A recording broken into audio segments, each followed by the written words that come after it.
What is up, everybody? It's the Inhuman one here with part 10 of the Path of Exile campaign walkthrough, or playthrough I should say, with the Titan. In this series we've been pretty much just using the Titan and trying to adjust from getting so used to ranged fighting. So melee fighting has been absolutely not only fun but super rewarding, and we've been able to clear everything up to this Act 3 here. Along the way, because I have put in about 100 hours into the game, I am going to be showing you all of the permanent buffs and bonuses you can obtain.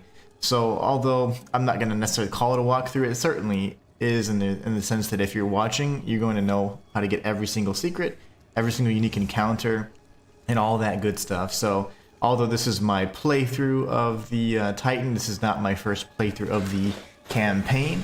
I'm currently in the end game mapping with a mercenary, and I have a witch that is not far behind in Act 3 from this particular character, so we'll be seeing some end game stuff here before long. Super excited about that. Now, one thing I did want to mention is that if you're watching on YouTube, I do have a few like a new feature that's set up, and it's called goals.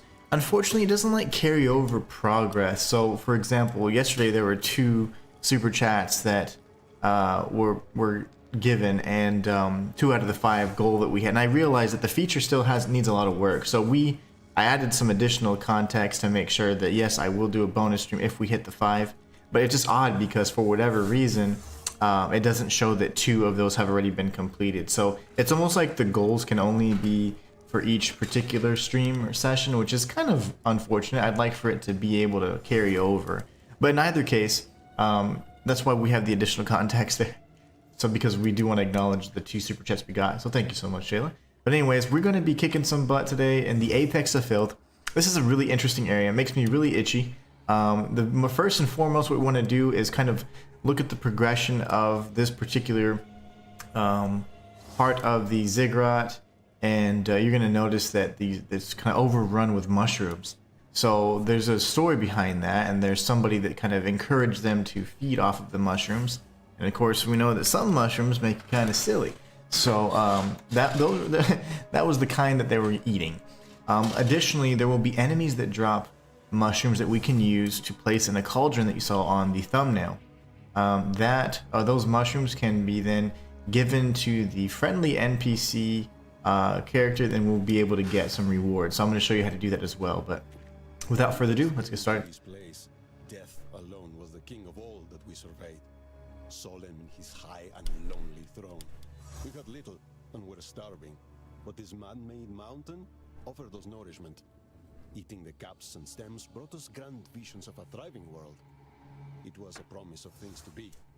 This, then, will be our new home until our promised land is made real. Alright, so essentially we're going to see how the city progresses in a nice little downward spiral. I'm going to turn it down just a bit because I can hear everything. And as we continue along this way, we have new types of enemies. Really raunchy, nasty ones. And more of this, the variants of the lobbers that we've seen in some of those nasty ones down below. Oh man, it is incredibly satisfying to use this warrior, the Titan. Let us read what this says. Step forth, true believers, unto Aziri's graceful shadow. She alone shall shade you from the pains and ills of this world. By her grace and hers alone shall you be given eternal life. Anybody that's familiar with the original Path of Exile knows that Aziri is an important character. An important character indeed. So as we defeat enemies, we have a chance of them dropping one of 3 mushroom varieties. So we do want to be on the lookout for those. The mushrooms are going to be red, green, and I believe yellow, if I'm not mistaken. Wow, who are these guys? Why are y'all so strong? And all those extra energy shields. Magic enemies can be quite a pain, especially if you're not really prepared for them. Little guys, the little younglings. Younglings. There you go, buddy. Alright. So we're going to be looking for 3 types of mushrooms. The major area here is, of course, going to be... The major unique area is going to be that we see a filthy crone, but she's not going to be bad. She's not hostile. She's actually a secret merchant you can interact with. So.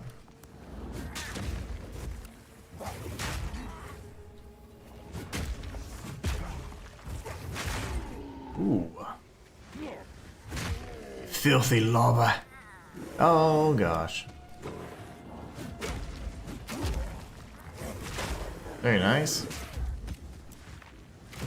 Man, wow, they hit hard. My gosh. What is my defense right now? Yeah, that's nasty. They hit so hard. My gosh. Come here. We don't want to be in the way of those projectiles, that's for sure. Let's take a look at this old carving. Promised land is bountiful, a blissful place overflowing with potential. My brethren surround me. We are one, experiencing the entirety of time all at once. Even as I write this, I am on the cusp of transcendence. The script before my eyes morphs into illegible symbols. I cannot stop laughing, rejoicing at the bright future that I know us two will share. Yeah. I'm not sure if that's the mushrooms talking, but we'll see. We'll find out. So we're gonna continue kind of scanning this area. Nice jump, sir.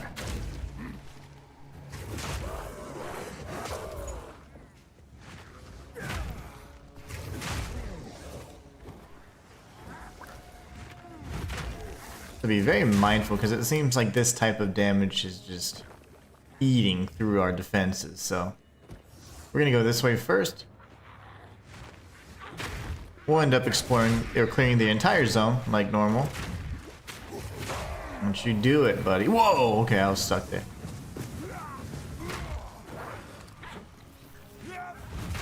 Yeah, as per usual, we're gonna clear out the entire area, but I just want to make sure that I point out all of the important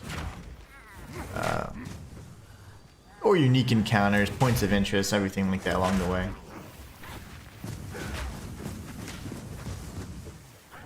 I've got an idea. How about we stop? I'm gonna pick up this superior voltaic staff so I can salvage it. There you go.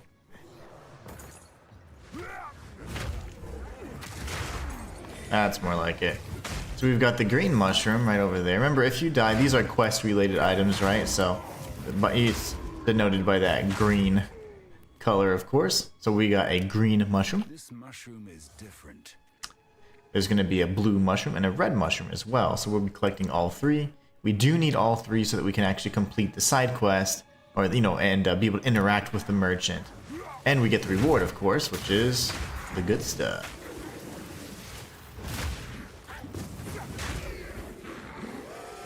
There you go. I'm gonna do this. Take that.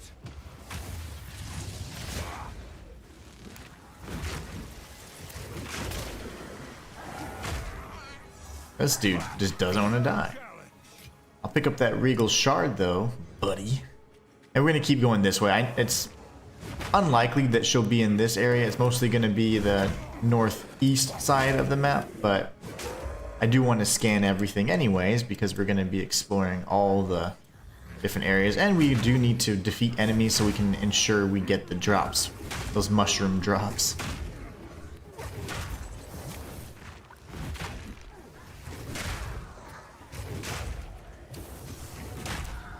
Yeah, they're just stubborn today. They just don't want to die. Could it be that my my mace is finally getting outpaced by the health? But there's just so many magic enemies here, it's kind of hard to tell. It's not a fair assessment.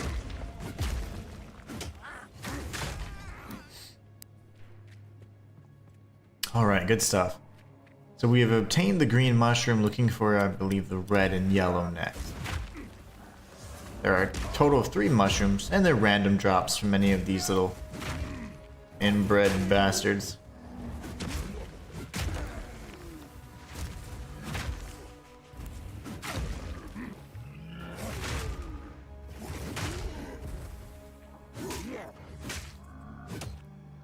The damage is just massive whenever you are hitting them when they're stunned. It's insane. I was just testing to see.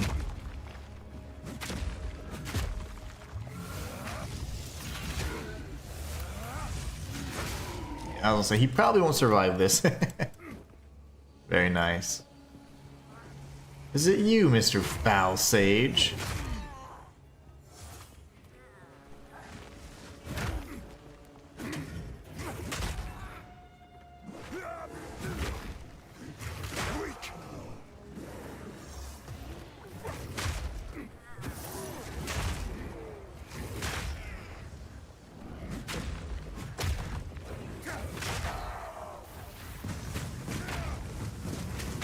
Hey, hey, hey, easy. Easy, buddy.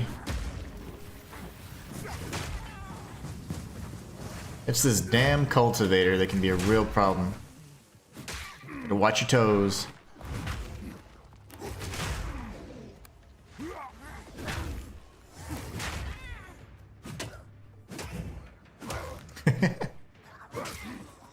That's what you get, little man. A feather tiara does have a socket, so we'll be salvaging that, of course. Keep an ear out for the drops. Remember how I told you in the last stream that each of the drops, any currency, quest items, and things like that, they all have the unique sounds for their drops, right? So it's important for you to take note of that and have an ear out for them, because if you don't, and if you're just kind of clearing everything really quickly, you may actually skip some of these things. So see that, when it goes ding like that, that's a rune. A rune of different types. It can be any kind of rune. Not any specific rune. You'll hear when we get the other quest items as well, the remaining 2 mushrooms. Those have a very unique sound as well when they drop.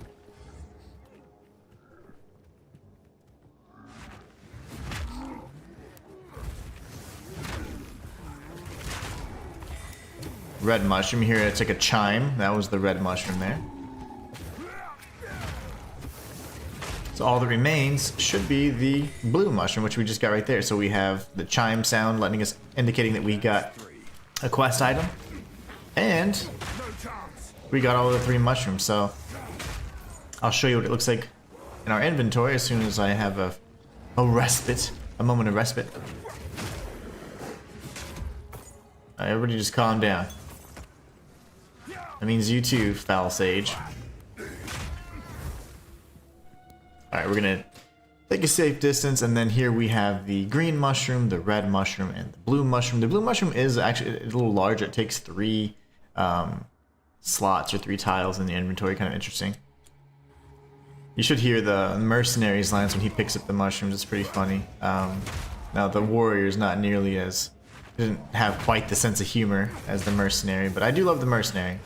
Warrior's amazing as well, just to play as, for sure, and the witch has been phenomenal. She's incredibly powerful, at least the way I made it. So, I think she's gonna be probably the best in terms of the end game and clearing those maps. I'm having some trouble with the mercenary. I do need some better gear, and it's not that I'm having difficulty. I've only died a single time, and I've already cleared, I think, like 13 maps. So it's not that it's incredibly difficult, just you have to play very cautious. And I don't have a lot of elemental resistances, and that's really kind of starting to show. Because in maps, you have, typically in the campaign, you're going to have a certain theme and certain element type you're dealing with per zone. But in endgame, you have all types of enemies, all different varieties, and of course they're going to have varied strengths and elements that they're using against you, so it can be a problem. You're fire resistant, huh? That's unfortunate. That just means I have to hit you more. Alright, perfect. So now we're going to keep going this way. Oh, this is a nice little Nice little pack right there. Love that. This little guy. Like, what does he really think he's gonna do? I wonder about him.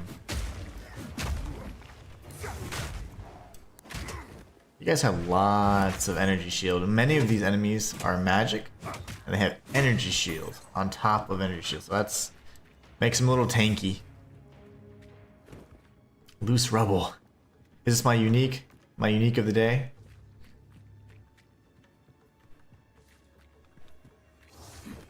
Checkpoint, so this could be the cauldron. And it certainly is, so it'll be anywhere on the map. So what you do is you just interact with the cauldron Mushrooms you seek. 3 times. 1, and you see the fire come up. 2, and 3. And when it bubbles over, you're now going to get your rewards. So, Expected. and look at the quality here. That's insane. Superior Gargantuan Life Flask, 20% quality, and the Mana Flask. And then if you speak with her, she's actually a merchant as well. So she's not bad. She's not bad at all. So at this point, you can actually chat with her. And this will allow you to kind of look, not only sell things, but purchase some items as well. I am working on a witch on my other file. I'm just saying, what do we have here? I'm not even sure what discipline does. Let me just take a peek. I know this is... we're deviating.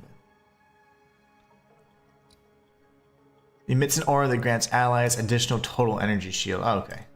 Yeah, I mean... I'll take this. I'll certainly take that. And that's just a staff, so that would be for potentially a sorceress. Let me see here. Energy shield. Fire damage. So I'm working on an ice witch on one file, and then another that I'm playing with my buddies that got me this game, and then I have another witch that I'm just doing solo. But okay, anyways, good stuff. So let's go ahead and identify these. Oh wow, this is gonna be far superior. Well, maybe not far superior, but it's still good. 10 out of 109. See, I like to have more charges. That's just my thing, but... And then 215 over 2 seconds. Wow, that's actually not better in any way. That's interesting.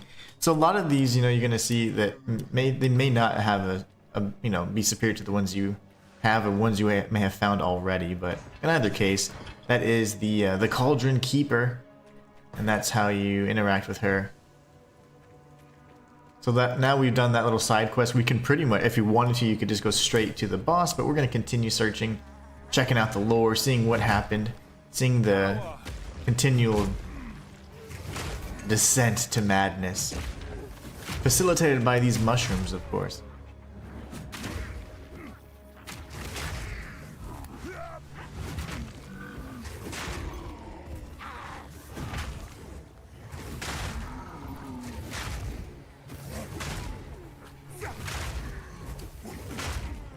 Look at that.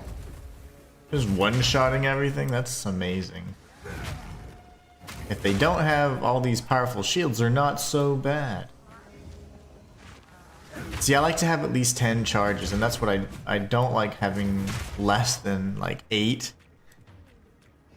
So it's important for me to have a lot of flasking charges, you know, just in case I'm in a tight spot, or...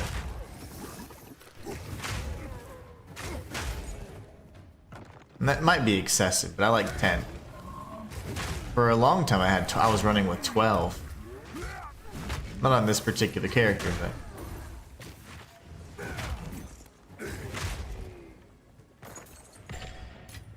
That's the unique sound for the Orb of Augmentation. All of them have unique drops. Well, unique sounds when they drop, more specifically. Of course, unique items have a very, very audible, very noticeable audible sound. Regal Orb. A rarity. All mine. And typically when you pick up something that's rare, your character will make a comment on it as well.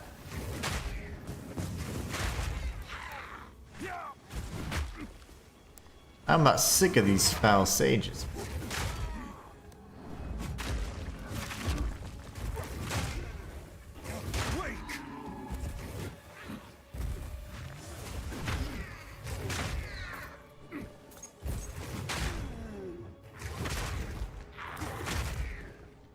Jeez.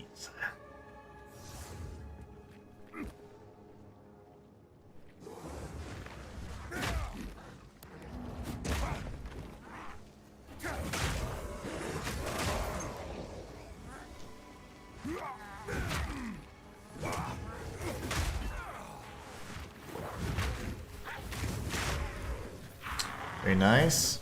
Just kind of chaining everything together. Love these big groups like this. When they're bunched up together. Pretty much seals their fate for us. Here we have the withered carving.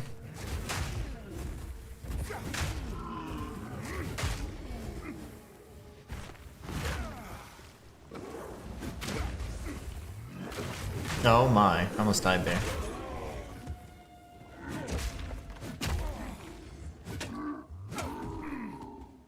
Oof, that was close. I remember the before times.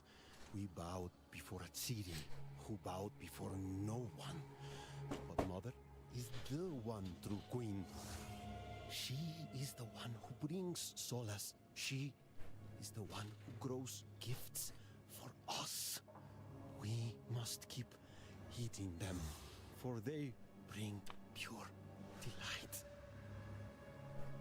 Alright, so again, now they're kind of getting addicted to eating these mushrooms, as you can tell. We could progress through here, which is most likely going to be the way to get to the very end, whenever we see that they've completely descended into madness and fallen to their psilocybin-induced ecstasy.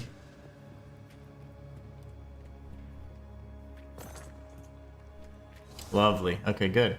Let's just check if there's anything in this little nook up here. If not, we are going to go down that way. It tries to allow you to progress in such a way that you tag all of the lore points in order before you face up with the boss, so it's done really well.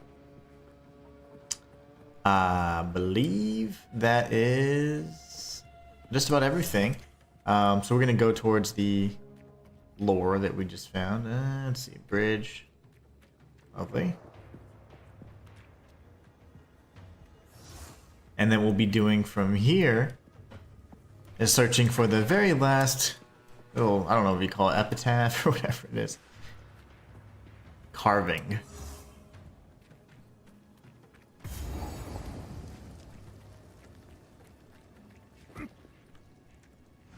It's filthy crone. Like the filthy lobbers.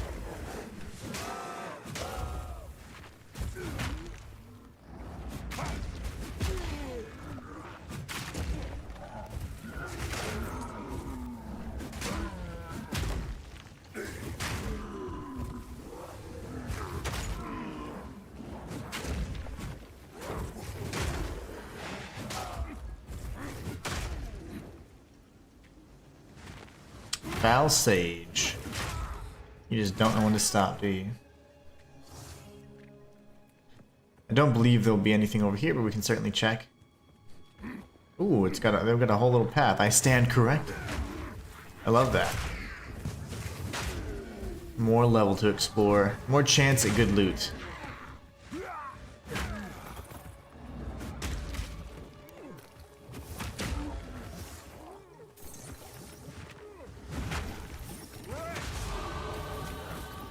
That's the stuff. We are now level 45. This is a dead end, but we were able to at least level by killing those enemies, and we grabbed a little mana ring. So the lazuli rings just increase your mana as their base, you know, kind of stat that they give, and then of course they can have others.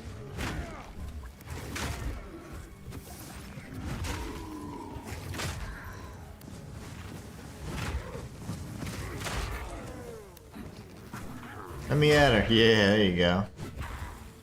Hasted, I see.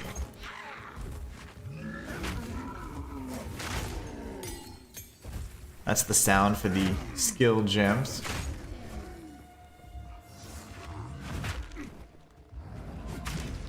It's just one of those little small subtle things that I really like. It's the little details that I think I really find a lot of appreciation in. And they're very noticeable sounds. So.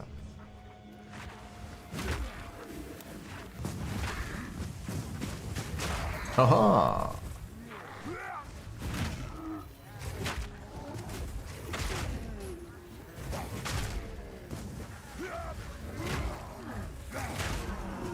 Very good.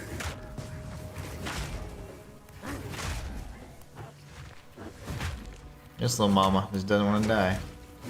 There you go. They are gruesome. At least they don't blow up though. That is a good thing.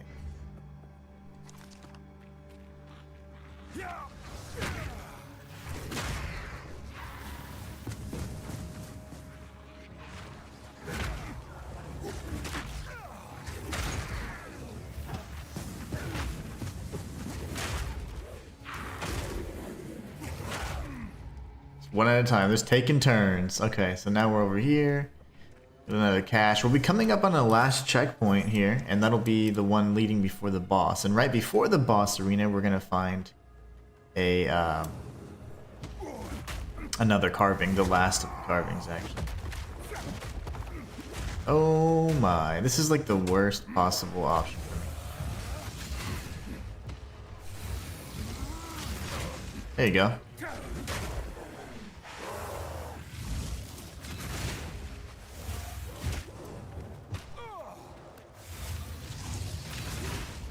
If you just stay right there, I'm cool with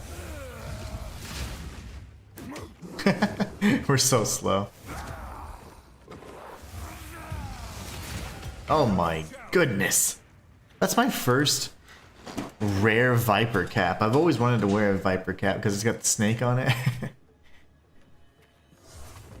Can we make it work? Not with this character, of course, but...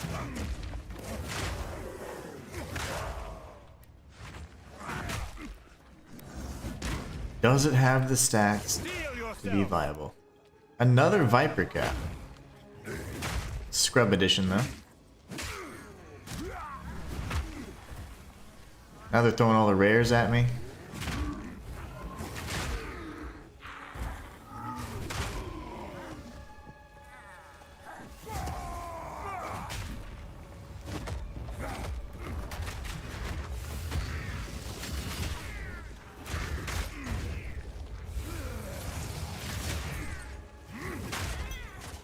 Elite Great Helm. Ooh. Well, no, it's not necessarily what I want. I would prefer to have a heavy crown, actually. A heavy crown would be perfect for this build. I'm okay with the helmet I have on, but I could have better stats, and I could have one that looks just a little more the part for me. You gotta have the fashion.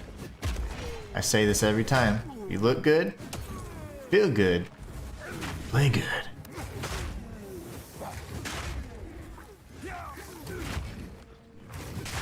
Lovely.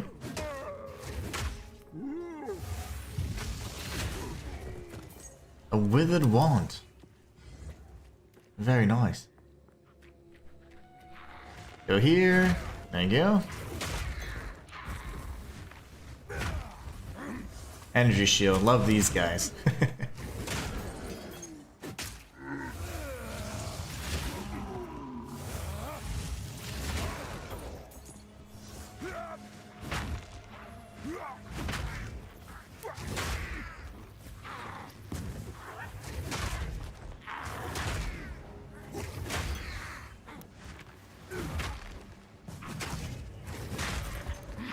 There's a bro. Oh yeah, is this a foul sage over here? Where are you? Uh-huh. I thought so.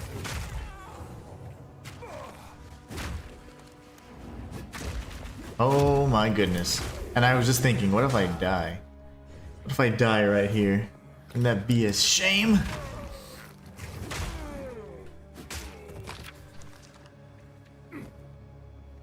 We're just clearing out the rest of this area. There's, again, no other points of interest.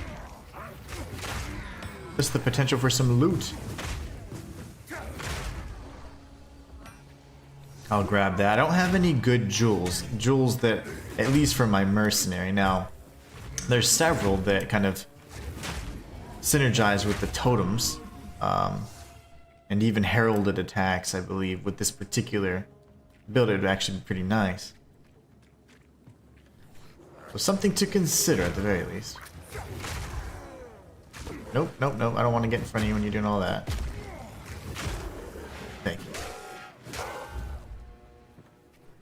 That should be the extent of this area. Now, I do actually see another little area we could duck off into. This is certainly going to be a dead end, though. Well, hello, pretty mama.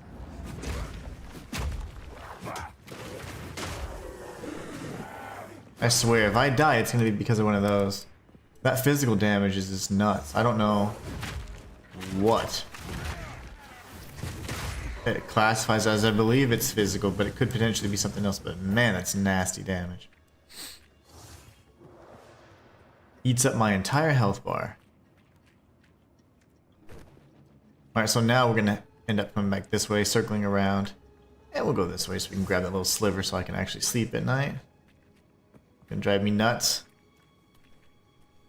We'll make a left up here, and then we're going to be fast approaching the boss arena. It is kind of always facing in the top of the screen, even though it might be in the lower section. So it's always going to be facing up. So there it is right there, and then we have the most recent carving before they completely went bonkers. And yeah, that's it. I don't think there's a way to cross over. A lot of these are actually barricaded off, so you can see that.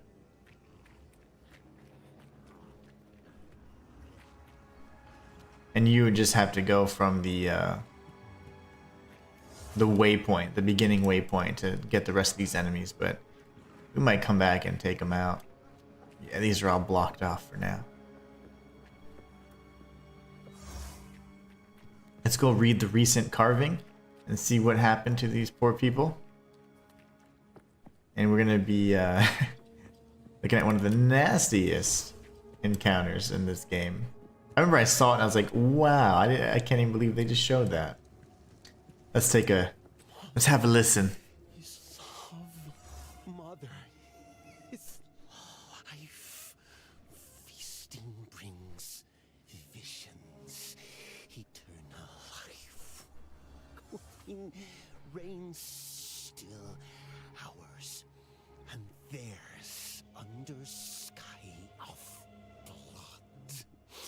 Feasting shows us, feasting brings Smile. Very cool. So yeah, they've gone crazy. Let's check this out. Let's go meet the Queen of Filth. Heck yeah. Oh, that's vile. That is vile. Oh yeah, that's good stuff. Love that. Watch for the mushrooms on the floor.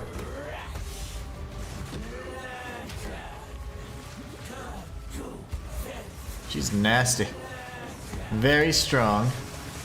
Let's see. I'm gonna have to go for some perfect strikes.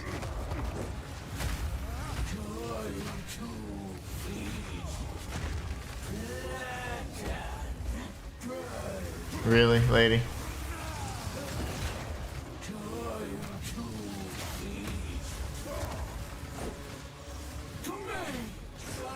Anytime you tag any of the mushrooms, they will start exploding. And it's always based off, you know, the brightest. You always know kind of where it's going to start off, so just be careful. Be mindful of that. We're going to go ahead and buff with the war cry, actually. Leaping slams, we can build up this stun a little faster.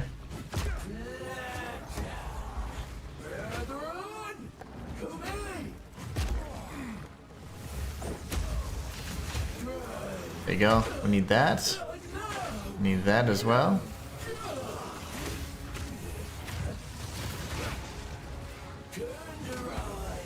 Oh my, she's trying to tenderize me.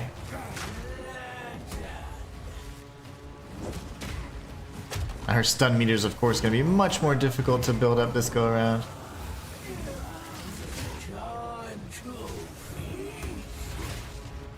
Carefully timed perfect strike should do the trick, though.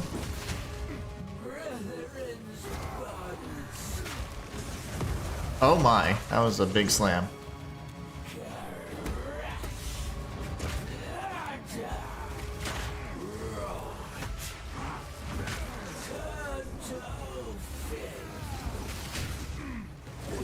Watch for the exploding mushrooms.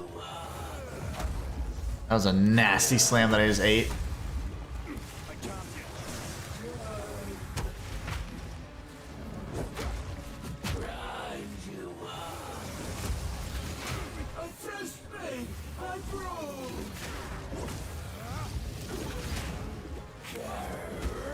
Oh my, okay, hold on.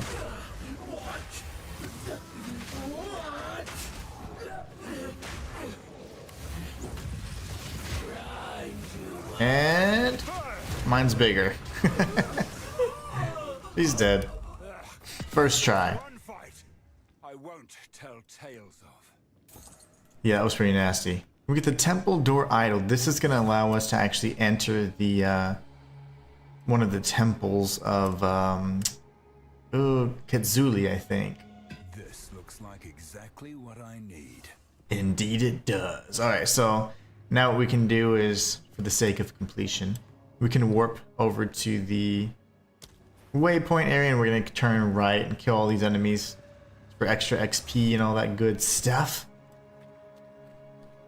Yeah, I don't think there's going to be much out. Let's have that little strip of enemies and we should be good to go. Oh yes. Of course, this happens to be like the biggest group of enemies. Face me.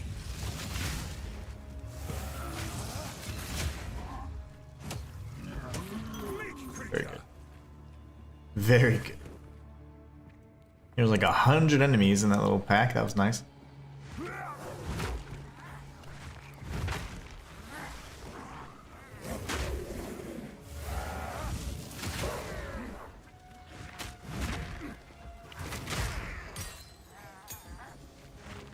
Foul Sage.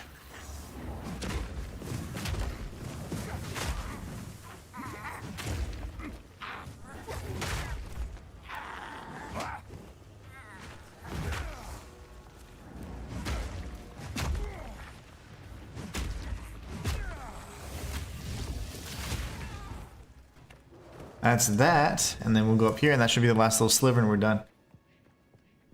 Shall be done.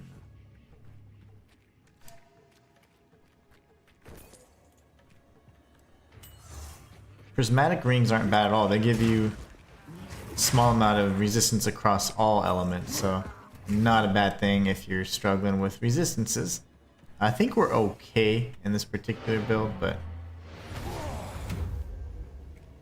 we're going to go back to the Ziggurat encampment, free up our inventory, and then we're going to go back and speak with Alva.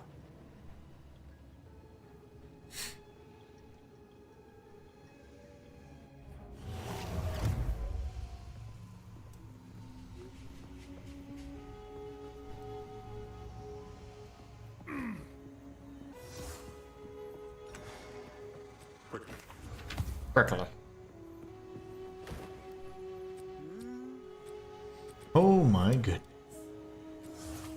All the things.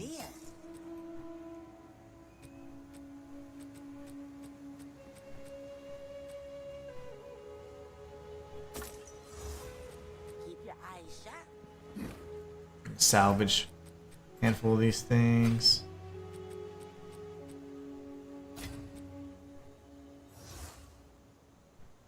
Ooh, that's good for cold. That's perfect. That's actually what I'm trying to work on. So, oh, but that's cold damage, and I'm not using a wand on that particular witch. Never mind. I'll have to break that down. Max life, crit hit, lightning resistance, and life regen. That's cool. I want to save it just because I don't have a legendary or a rare Viper cap, so I would like to have one. I just feel like it would fit something. Now, at some point, I would like to increase my intelligence so I could figure out this heavy crown deal here. Strength, intelligence, and cold resistance, which is not really the best either, but it's fine. Let's go ahead and deposit our currency. to the same sound when it's going into the the box. Now, not all of the items do that, of course. Alright, so we have a few things here. Take a look at all this stuff.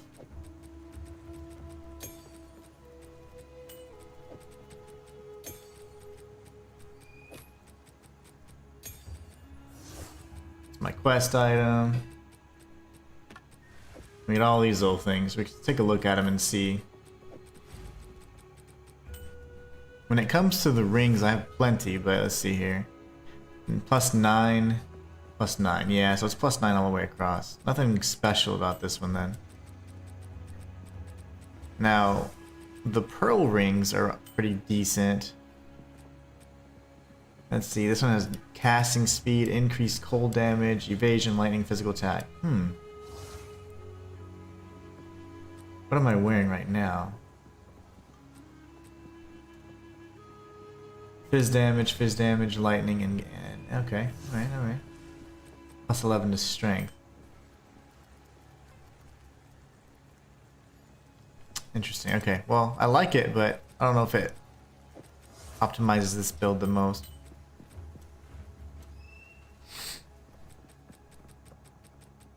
We have this here. Dexterity, increased armor. Alright, so pretty good stuff, not bad.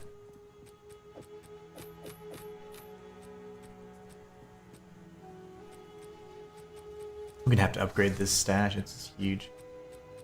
Okay, and then here I am actually going to...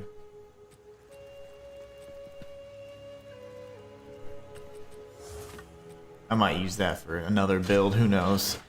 Now in terms of this jewel, let's see, we've got 12% increased chance. Where I found it. 12% increased chance to shock. 17 increased damage if you have a corpse. Consumed a corpse. The hell does that mean?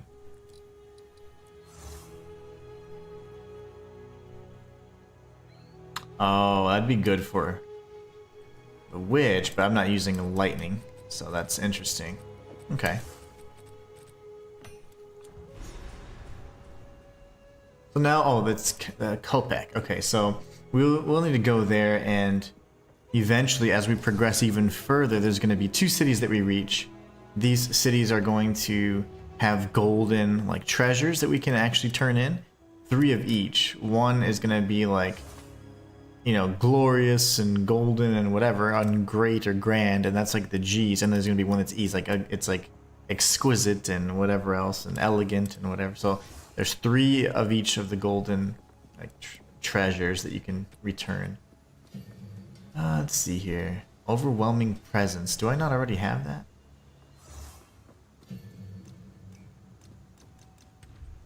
Let's take a look at our skills. I feel like we already have overwhelming presence, unless, of course... Oh, I don't. We only have time of need. I don't have overwhelming presence, but this is kind of like a heal over time. It removes ailments and things like that, so it's not bad. It does give you like a big chunk of health every few seconds. I don't have any additional spirit though, so that's unfortunate. I'd be unable to slot a second one in, especially with all of these support gems slotted, so that's fine. Perfect Strike's already doing its thing. Yeah, so we can just throw these in the stash. Not a lot I can do with those.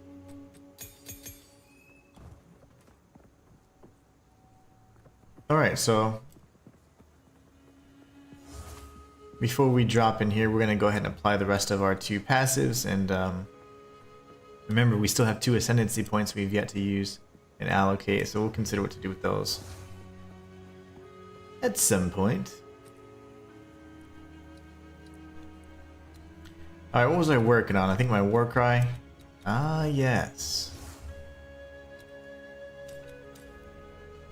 So we can war cry even faster. We'll do that left and we'll be good to go. And then there's going to be some other trees around here that are pretty useful. We could start considering building in rage if we really want to. But there we go, increased melee damage. I mean, that's not bad.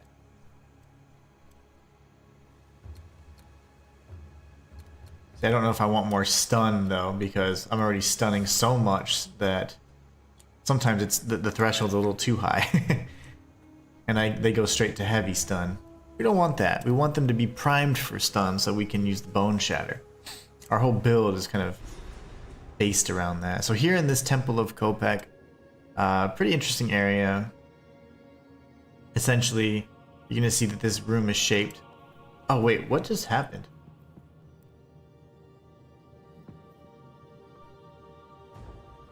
Hold on a second. Funny thing is, we didn't have any of the dialogue. Normally he places the relief and there's like this whole dialogue, and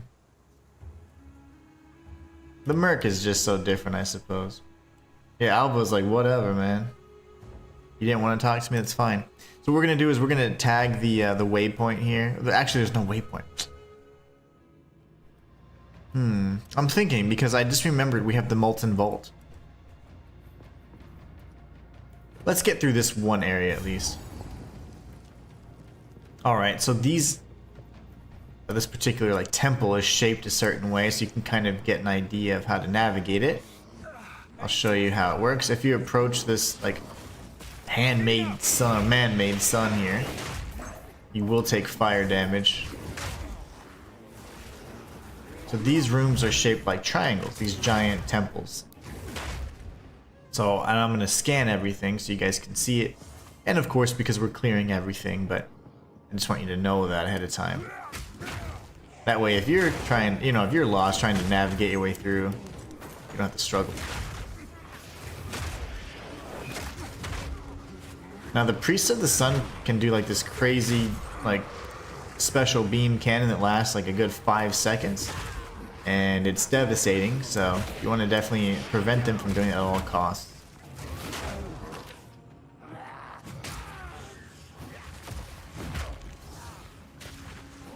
These guys over here, they love swinging that little sling. It does a lot of rapid fire damage. Be very careful with that. Alright, we're going to continue along this way. Remember, it's just in the shape of a triangle. So there you go. The stairs, that would be the way out. It's always going to be at one of the, or near one of the points. So as we start looking, you're going to see that it's going to shape a triangle. There's going to be 2 areas just like this. That would be the way out, but of course we're just going to go ahead and search everything else. There are no unique events or secrets in this particular area, so we're just killing the enemies for the sake of killing them. Again, it's not always advised to do that, but at this low level in the standard campaign, you're going to be getting some decent experience anyways. As you get to like level 50 and beyond, your experience gain is going to be significantly less. So you're going to start seeing like, man, I'm not like getting any levels. I haven't leveled up in a long time. It's like, yes, that is true. It'll be a little bit. Because I'm at the end of, even at the end of Act 3, I think I was at level 65. Cruel. And so you go to the end game with around level 65 if you've been leveling properly, I would say. Remember, the max level, the level cap's 100, and it takes forever to get there, so... I think I'm at level 70 with my mercenary right now.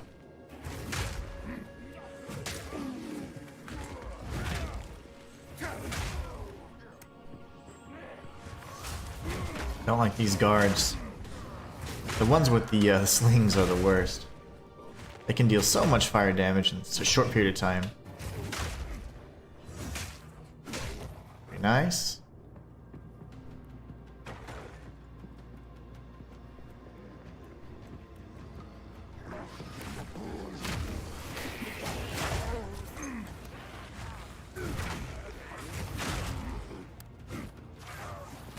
We gotta be very careful with this guy. We don't want him to do his special beam cannon. No chance. Just like Drake and Oro said. Couldn't have said it better. Alright, so we're gonna go this way. And again, as you scan like the perimeter of the area, you're gonna start seeing, oh, it's in the shape of a triangle. So there we go. We've got one of the sides completed already.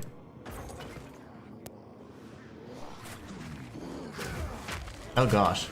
It's not very nice.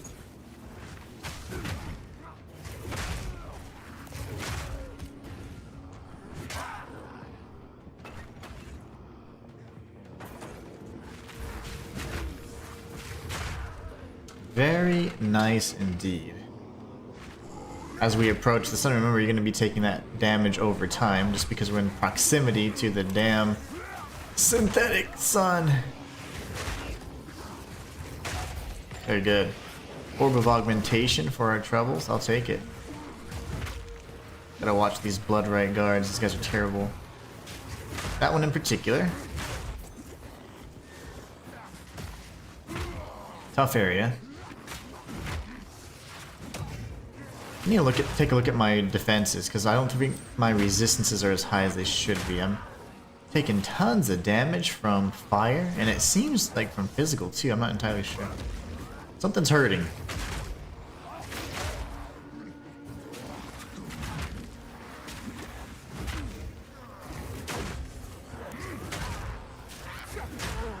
Martin Clark, welcome to the stream. He says, good evening, my friend. How are you? How are you doing today, buddy? Thank you so much for stopping by. It's been a slow stream today. Lots of lurkers. Lots of quiet folks.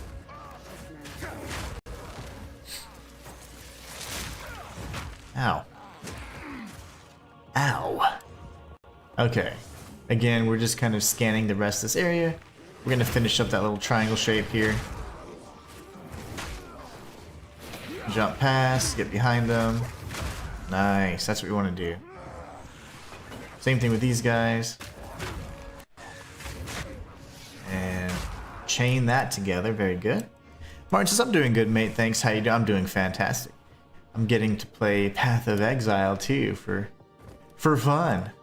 We're almost done too. We're in Act 3, approaching the end. This act is pretty massive though. There's still quite a bit of content, but we're making some good progress. We've got the Molten Vault we have to do at some point too, which is optional, but I would strongly advise you do it for endgame because you can get the access to the Reforge bench. And Reforging is going to be important whenever you start getting a lot of rare drops that may not have the stats you need. It allows you a chance to kind of re-roll them for free. As long as you have 3 of any kind. What the heck did I just do there? I'll do this.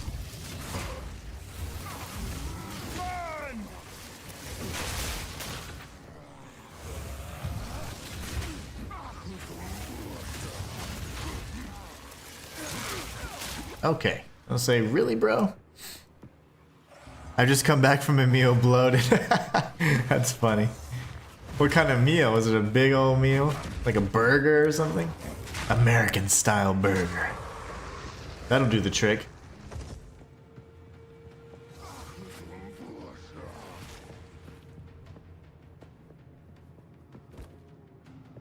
Alright.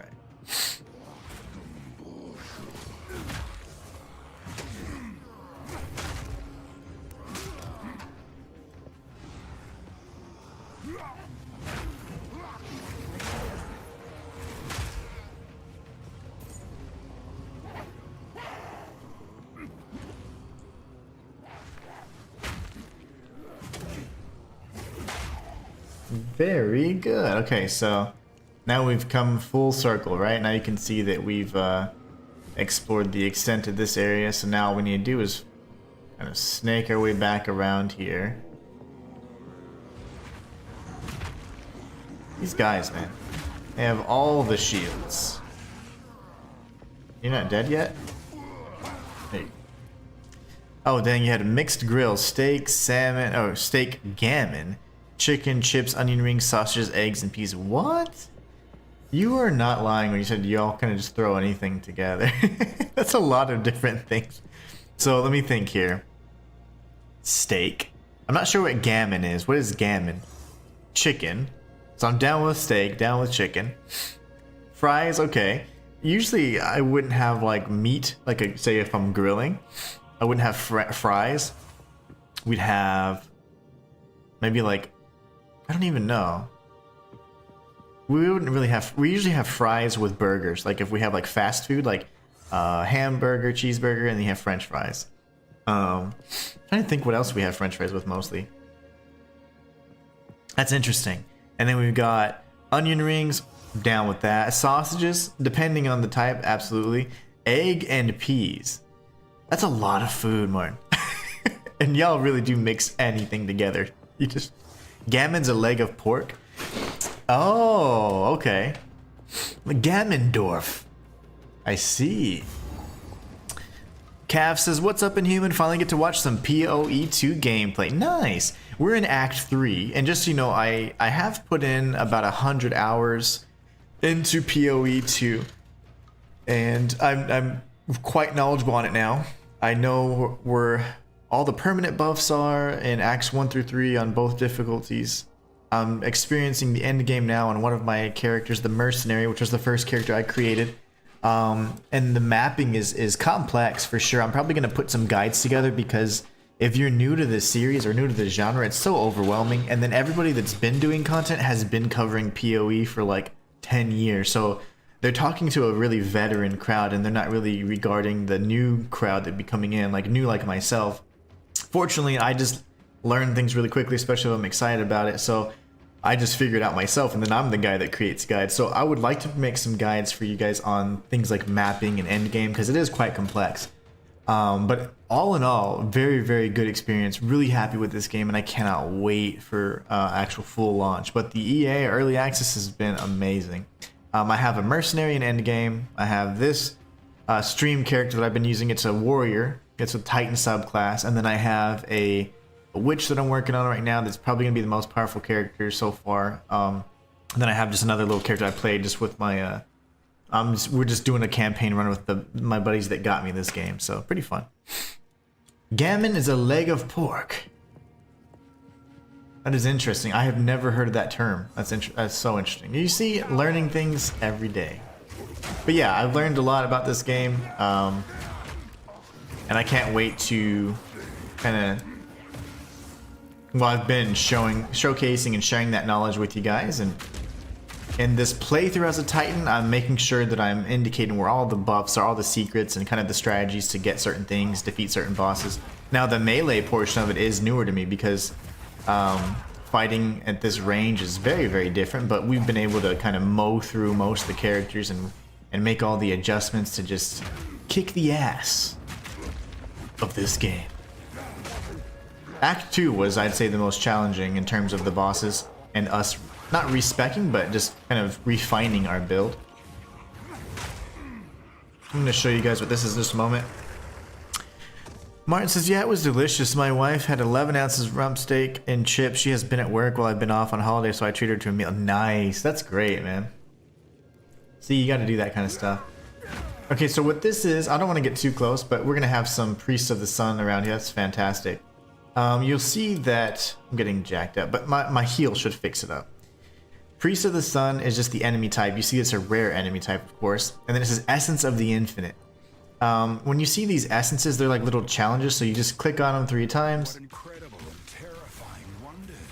You're going to get a rare enemy encounter here. And then you just need to survive and just win, as per usual. And it's important that you beat them, because if you die for whatever reason, remember, all this is kind of instanced, so you would miss out on the opportunity to get all the goodies. So we're going to try to win. Like I said, they did the Kamehameha thing, the solar beam cannon, so not good. And of course, this guy's staying near the damage over time, this fake sun, so that's kind of creating a little bit of extra layer of difficulty for us. We'll take these guys out then, while the other one's just kind of sitting around. That's great. Okay, we'll do this. Oh, his stun meter went down. Lovely. Alright, Brosif, what are y'all doing? They're not being nice. See, he's staying right next to the fire, which makes it really challenging. Come over here.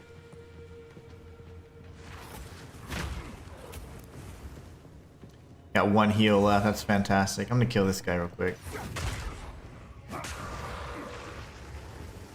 Alright. What I'm gonna do is actually aggro some people over here in hopes that I can get some charge reflash. Oh my. Yeah, you come here. All your friends. Bring your friends. Is Act 3 the final act? It's the final act of the early access, but there are 6 acts in total in the actual full launch. Yeah, I'm gonna have to kill the rest of these enemies so we can recharge our flasks, because he was kind of being cheap. He's staying right next to the damage over time area. Makes it a little challenging for us to do anything.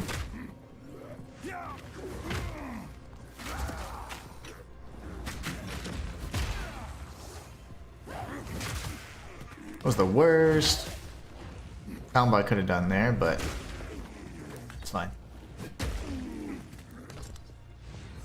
I need more enemies.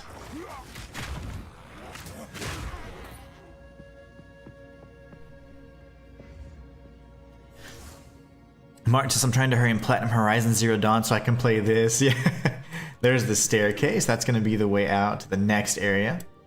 I think once we get to the next area, we're going to go to the optional area and go to the Molten Vault.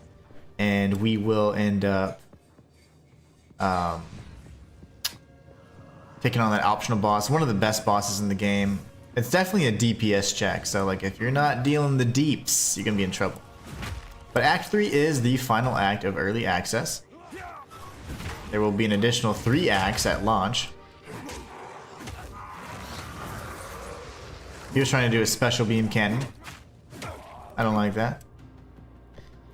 Much as I've been reading because I want to know if it's worth playing this now or release date. A lot of people reckon to wait. Probably the veterans are like, oh, it's not perfect yet, you know, but I think it's great to play now. If you're willing to cough up the 30 bones, I think it's fine. I think it's worth it. Well worth it. The game's very, very playable. And it's a lot of fun. The end game is super, super vast. Wow, so I'm only gonna have 1 heal. And he's staying right next to the fire. Makes it kinda hard, buddy. Why are you over by there? There you go, come over here. Yes, good boy.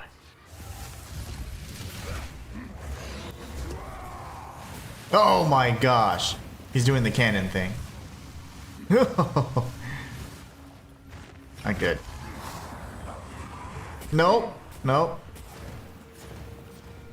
Yeah, this guy's totally stacked up. He's got all the damage. No. No! I'm dead. Oh my gosh. Okay. Heal, baby. 100 hours into 3 acts and there will be 6. I love to hear that. Yeah. Well, I've started a handful of characters, so I have a number of characters. He's doing this thing. I'm gonna die. I'm dead. Oh my gosh. Yeah, I'm dead. It's fine. And that means we miss out on the essence of the infinite, which is really unfortunate because I don't think I have that essence. But yeah, 100 hours in the 3 acts. But I have a mercenary in endgame, a warrior at Act 3, a witch at Act 3, and another witch that's just kind of like, I'm just playing co-op or whatever. An interesting bug that I've just started to experience lately. Well, actually, no, this one is different. But you normally you don't lose map progression.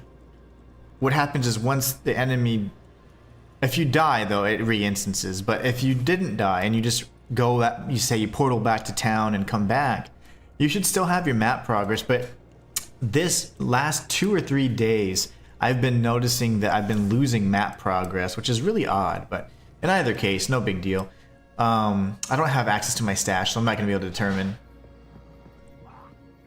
if we have that or not. But yeah, unfortunately we missed out on that encounter. We don't get the essence of the infinite anymore. No worries though. It was kind of cheap the way he was situated. He stayed next to the fire and I burned like 3 or 4 flasks in that alone. But yeah, so it does re-instance if you die and all the enemies respawn, which that's pretty standard. But what's not standard is you shouldn't lose your progress if you just teleport back to town or portal back to town. And it wasn't doing that for the last, whatever, week and a half I've been playing it. But for some reason, it's acting kind of wonky and it's been doing that. And they haven't, after they did 1 patch before the holidays and that was kind of it. But They've done lots of patches, but I mean that final patch fixed a lot of these things. But somehow, since no other patch has been released, and we have this weird, like, you're losing your map progression, and it's really strange. Like when you're clearing a zone, top right corner, or if you use the overlay, you can see where you've been, but if you go back to town, you lose all that. It's like, well, it hasn't been re-instanced, so it shouldn't have reset it. And it wasn't doing that a few days ago, but it just started. It's really strange. These guys are the worst. He's got the terrible, terrible modifier. I'll sell that for later. So at launch, you'll be OP for the extra 3 acts. So no, because at launch, the season, the early access season will end. So your characters will go into the kind of like the standard league. It'll be a standalone early access league so that the economy is not all jacked up and inflated. So essentially, your characters, you know, you're gonna have to start fresh at launch. I'll just know kind of more about what's happening in Acts 1 through 3, but hey, in 6 to 8 months, they could change a lot of the story, and there's a few things that weren't complete in the side quests anyways. So I imagine that there will be some changes whenever the full launch is here. So no, yeah, I won't be OP at all because I'll have to start a fresh character just like everybody else. But I'll have a little knowledge of what to expect, and I can only imagine, like, I'd say 70 to 80% of it will be probably the same, so. Alright. And we're not clearing that a second time. There's honestly no need. As you get to this second area, though, we're now going to face up with Ketsuli. So this area is pretty tough. This boss, I mean, is pretty tough. He's, like, completely fire-based, so I need to look at my resistances, because I feel like I'm really lacking. No, so it's just, they're just low. Okay, let me take a look then at what we can do here. Fire, physical, lightning. See, lightning resistance is usually in the negative for me. It's just hard to come by, so I'll keep that. And then that's fire resistance. That's nuts.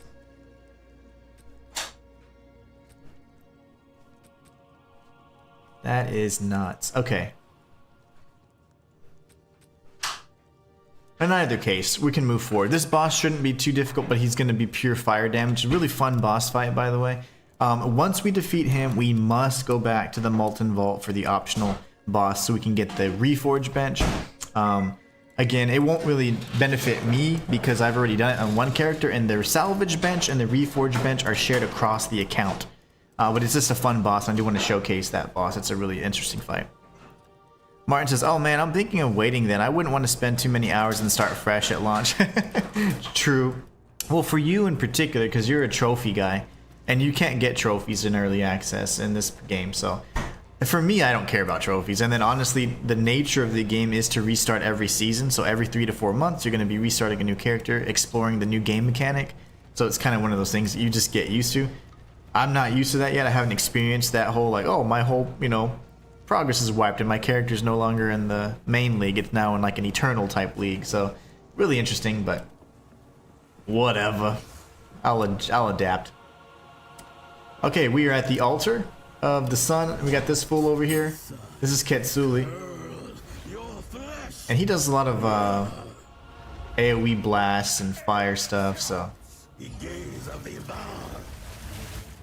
Remember, this particular, I would say in general, it's easier to be a ranged character, but my warrior titan is pretty beast. Of course, he's going to be quite resistant to fire, so. Now you will see. Almost died there. We've been first trying most of these bosses, but this one I do feel like I'll die. And the one in the Molten Vault as well. The Molten Vault boss was one of those that really had me figuring out contemplating my life for the longest.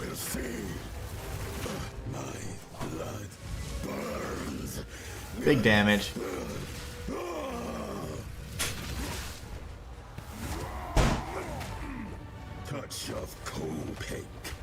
Alright, he's gonna start changing to phase 2. This is where there's like a bullet hell kind of aspect to what he does.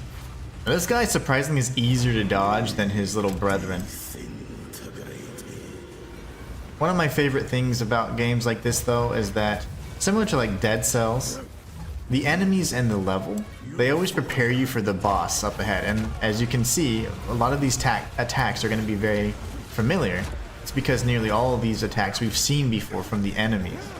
So I really love that.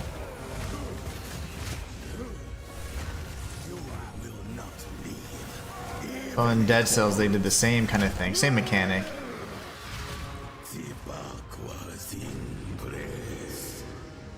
How about you come down here, buddy? Here's the little bullet hell sequence. I love these. I love a bullet hell sequence that's not in a bullet hell game. It's just one of my favorite things to see. I'm not ready.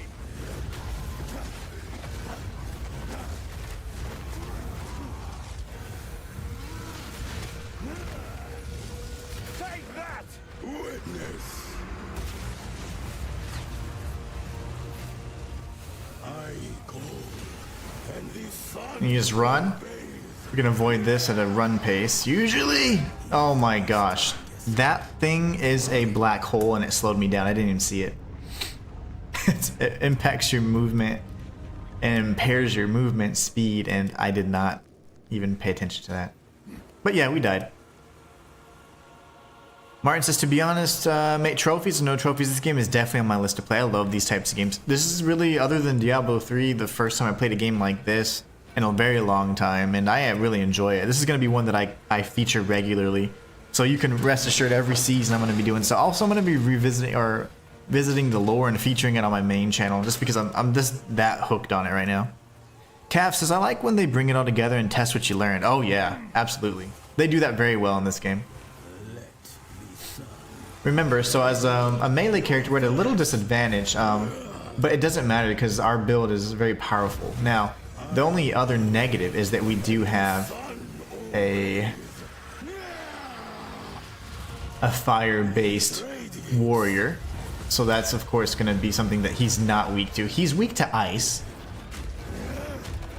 but we don't have any ice to deal right now. No ice damage to be dealt, and I'm not going to change my build for this. We're just going to power through it. Ooh, hoo, hoo. So you can run at a standard pace, then you'll be fine. Now, if you have black holes slowing you down, not so much.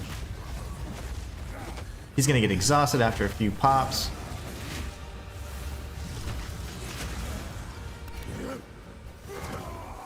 I'm going to go for the stun meter, of course, try and build that up as much as possible.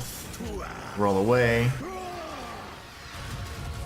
Very nice. Going for the big jump. Oh, we didn't clear any damage, or clear any distance there.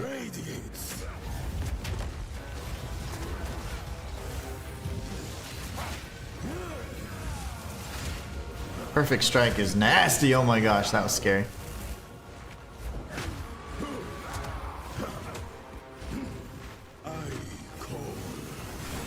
Interrupt him, please. Okay, we're gonna do a stun once we dodge through all this and die. Never mind. So you don't necessarily want to roll, but what happens is you are kind of like auto locked onto him within a distance. So I was backpedaling and I was trying to roll out of that backpedal distance so I could then sprint like this freely. But I wasn't able to do that, so that was just another little mechanical thing.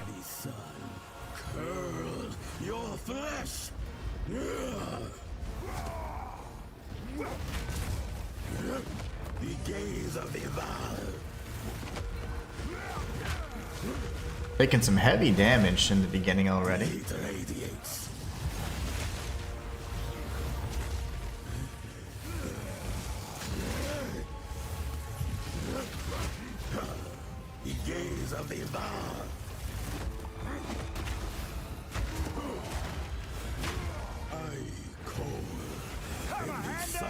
Bad idea to have waited for that, but that's okay. Whoa! 1, 2, 3.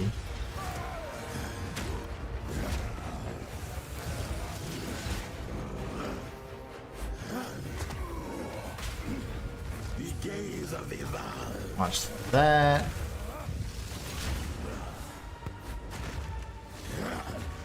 The heat radiates. 1, 2, 3.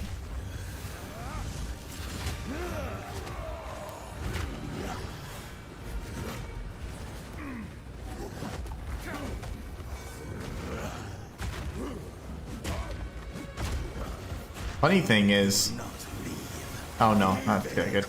Run, baby, run! Love that. 1, 2. I was gonna say the funny thing is, depending on your build, obviously if it's optimized for the boss, you can kill him in 30 seconds or less, and my witch has been able to do that. My mercenary was doing that a lot on the cruel difficulty as well. But we're using fire against fire, so I mean, duh. I'm just stubborn that way. Touch of Copic. The heat radiates. 1, 2, and 3. Oh, he's doing 4 now. That's right. He's in the next phase.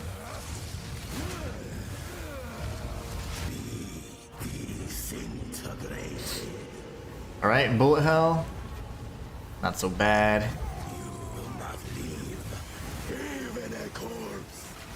No. The gaze of the Val. Witness. Circle around, and we're good here. The heat radiates.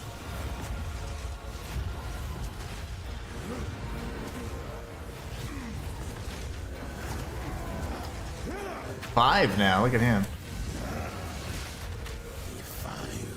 That frees the Bullet hell. I'm ready. cold, and the sun obeys. No. Don't do it. Euphoria.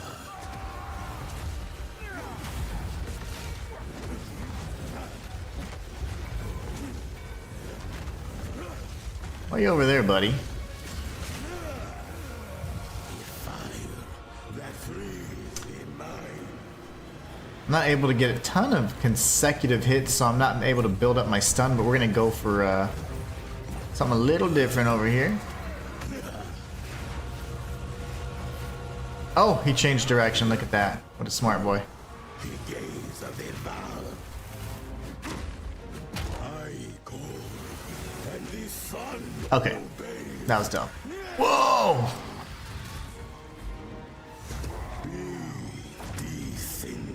Another bullet hell sequence. The heat radiates. I think this is 5. Nope, that's 5. Right there. Okay. Oh, he's doing more. Okay, that's 6. Now you will see. Your very soul reduced to Yeah, that stun meter is not building fast enough right now because he is moving quite a bit. He's doing that bullet hell sequence pretty regularly, so that's preventing us from building up that stun. If we could stun him a second time, he'd be in trouble. euphoria. 2, 3, 4, 5.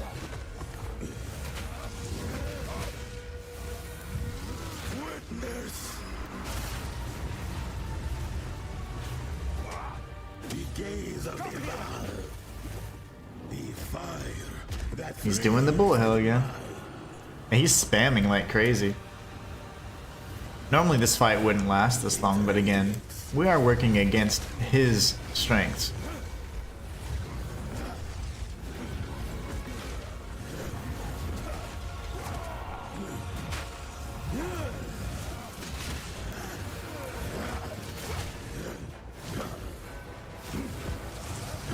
I'm gonna start getting a little greedier with these hits here.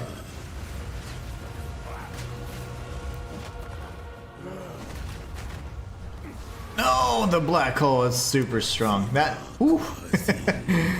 That is a very strong pull, my friends. Nope. your very soul reduced. They stay away from the black hole. We're good. That was a little close. A little close for comfort for me. His stun meter naturally has decreased.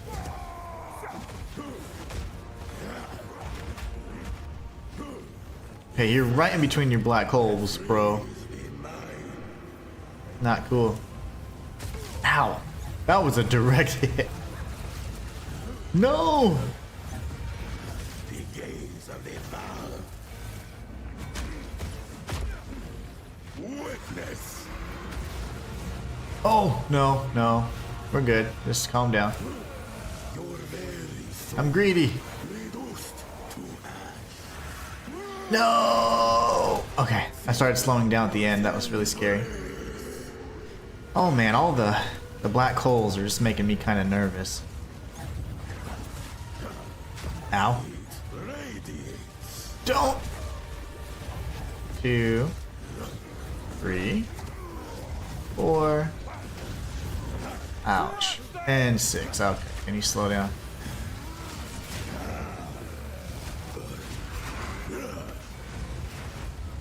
Wait, okay. Oh, that was so scary. Not leave. Even a corpse. Oh, that was close. I started getting slowed down significantly there. Radiates.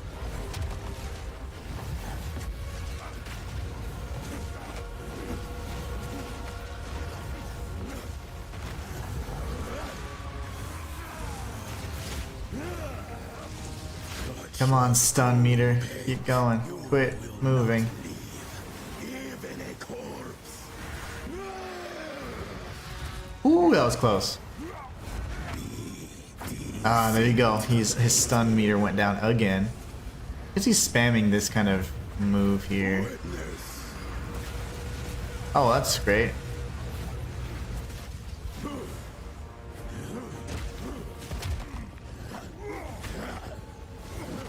The gaze of the Val. Euphoria. 2. How many he's doing now? 3, 4, 5, 6.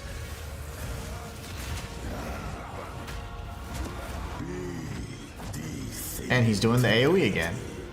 See, now that he's in his about 35 to 40%, he starts adding attacks while this is happening, so like so.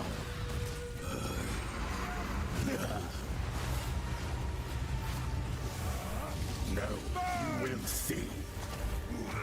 Euphoria.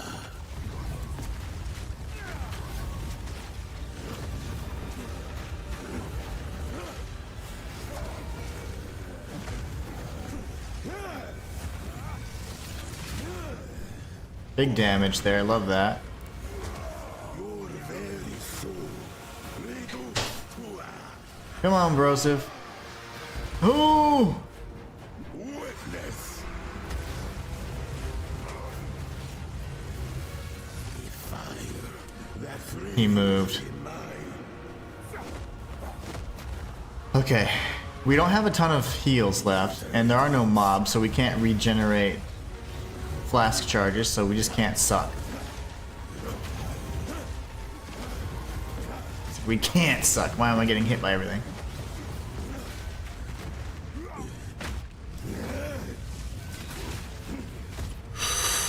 Move, boy! Oh my gosh, that slows you down so nasty. The gaze of the Val. No, no thank you. You will not leave. Even a corpse. Lovely. Sebak was in. Okay, he's doing his AoE again. I have 3 heals left. Oh yeah, that's great. The heat radiates. Stop it!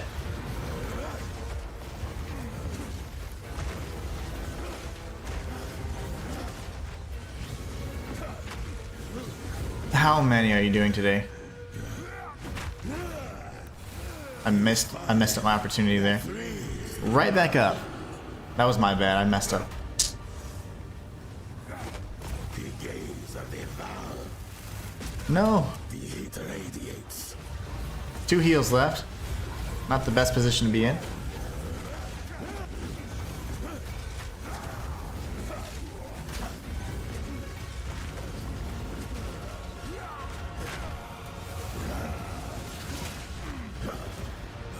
Dodge!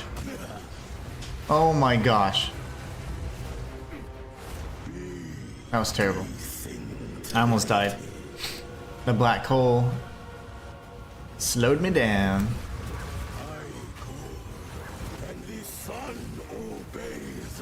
I'm dead. No, I'm not. That was my last heal, though.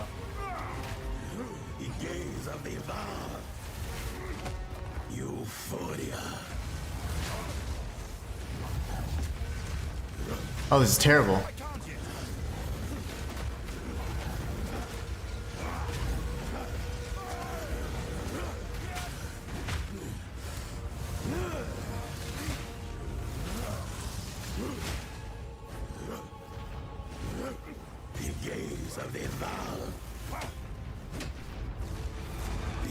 Oh my goodness.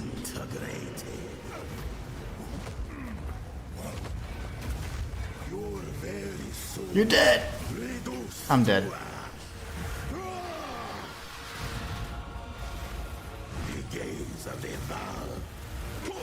Oh my goodness. I am insane.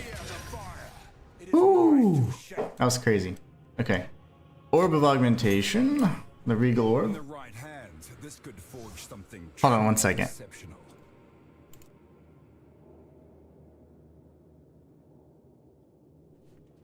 And we'll pick up... Okay, I didn't mean to pick that up. Whatever. We're picking everything up. Alright, so we're gonna speak with her, and then she's going to do something silly. Now, this is what I was talking about multiple streams ago. So remember, we are in the ancient Val ruins, and we have Alva Villari, which is like an expeditioner that's kind of like checking this area out. Now, the funny thing is, her name, Alva, is an anagram of Val. So this is going to be important because obviously lore, and obviously because watch what's going to happen next. Hello there. These runes. I can make out symbols for blood and offering. Wait, it's not a blood offering, it's someone of Val blood. Perhaps if I...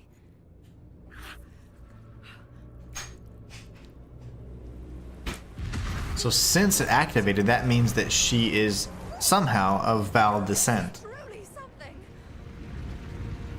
The apex! It's opening! Goodness me! Goodness me indeed.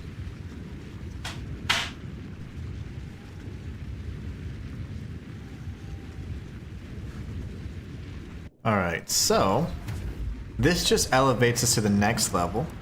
It's also an anagram of lava. Watch out! Nice.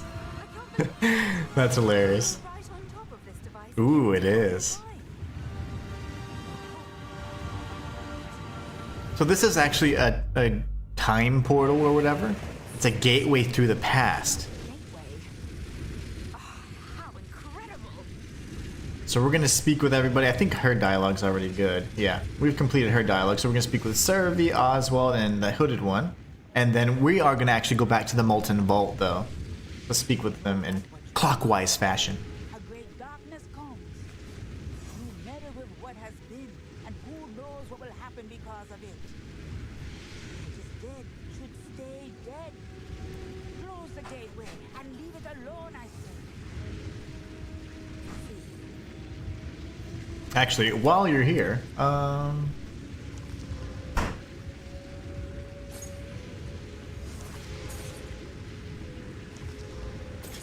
you can have it. I want a good, 76 increased damage. I'll keep that for my monk. I don't have a monk yet, but I plan on it.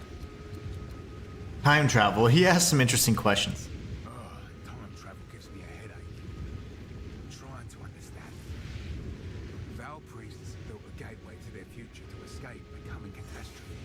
That I can see. They needed someone with Val blood to activate the gateway on the other end. The other end being now. Our time. Why didn't they just activate it themselves back then? So that it would still be active now. And isn't needing someone with Val blood on this end a critical flaw? Given that they were trying to escape a disaster they feared might wipe out their people? Does time pass equally on It's either a flaw or it's genius. Day here, a day there? What happens when their side has been open long enough for it to be now there, but the far future here? What? I'm probably overthinking this. Probably. If you hear a click, done. What have you learned? This portal provides an opportunity that I had never considered. To consult the greatest minds of the Varl directly. Indeed. Enter the portal. Find their experts on the beast or on corruption. They may know of ways to control corruption that even I am not aware of. Do whatever it takes. Go.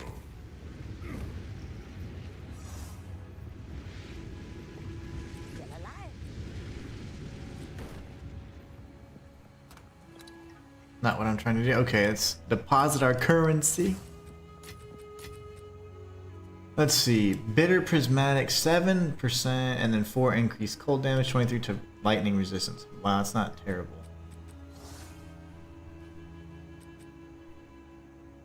$11 to strength, though I do like that.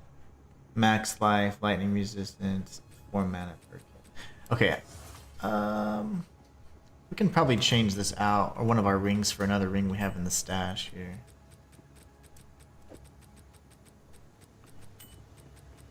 What would be a good ring? 29, blah blah, max regen, life regen, max mana.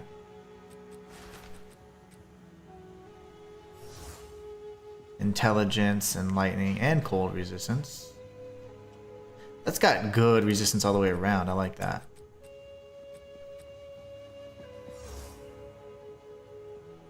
I'm thinking.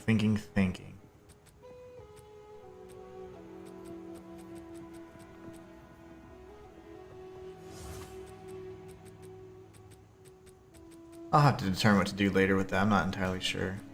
Undecided. While bone sh So here we have Seismic Cry. Finally we have access to new sets of skills because we have these new gems to cut. Let's hear what the dude has to say. your next slam attack will be empowered with an aftershock. Ooh, okay, say it again. If you have endurance charges, Seismic Cry will consume them to stack more empowered attacks. Start over. Seismic Cry damages and knocks back enemies. If it hits an enemy that has been stunned, your next slam attack will be empowered with an aftershock. Oh, okay. If you Okay, that's cool. Stampede leaves jagged ground in your path. It finishes with a massive slam that causes all jagged ground to erupt with aftershocks. Hold down the button for supercharged slam to charge up a massive swing. The longer you hold, the more damage it will deal and the more aftershocks the slam will create. Damn. I like Hold that. down the button. I want this, please. I would like this, please. Let's see. What do I want that associated with, though? Big Slam. Now we can go ahead and grab some more of these gems, and we're going to cut some support gems for these skills in hopes that we can find something that synergizes really well with it. Okay, Supercharged Slam. Harder to stun. I like that, but not really. So we're going to actually go up to our level 3 support gems because it's not giving me all the options I need. So, alright, we got Heavy Swing, some more physical damage, not bad. Cannot break armor, but supported skills consume enemy fully broken armor to deal 50% more damage. So if they have broken armor, that would be terribly strong. 50% more damage on top of the, I think it's like 111, not bad. Supported skills have 30% more maximum phys damage. So what if we go with, I'm fine with that, and then let's see, I know we have plenty more, so 10% less attack speed. Am I really concerned about that though?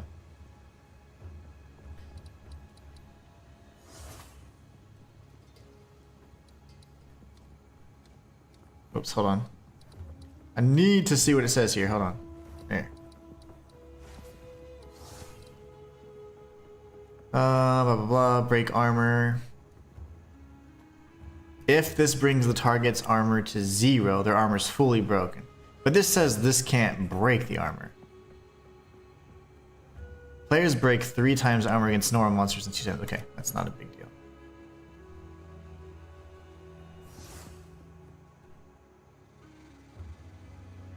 I'm interested because this particular skill would not be able to break the armor, but it could deal more damage, I think, to enemies that have broken armor. So, if that's how I'm reading it right.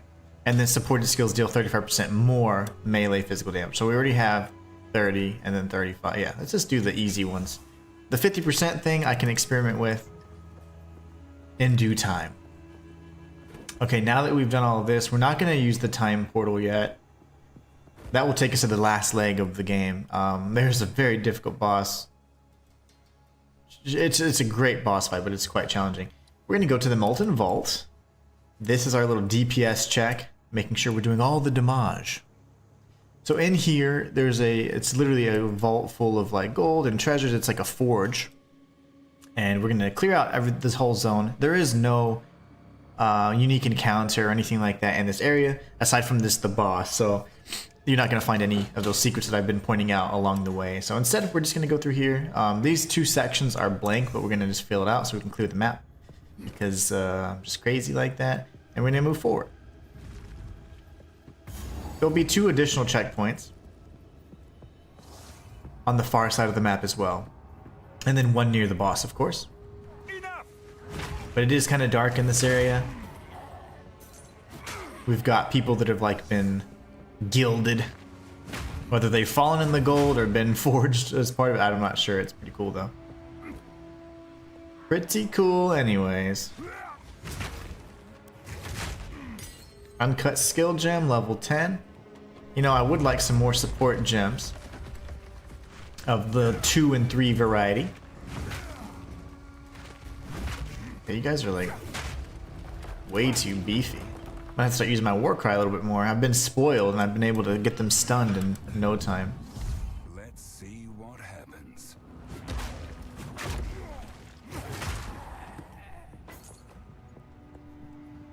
I'm gonna have to start war crying over here.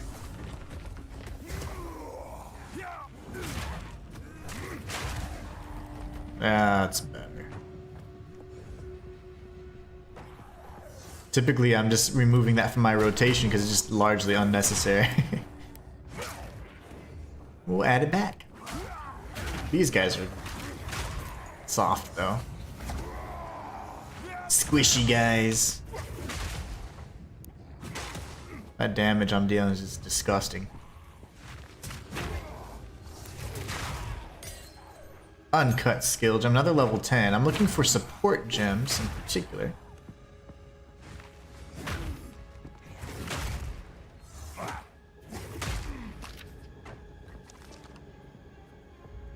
We'll keep going this way so we can end up reaching the checkpoint.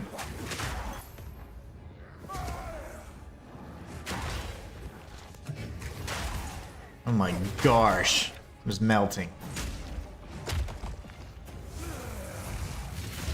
Oh, let me try my new ability.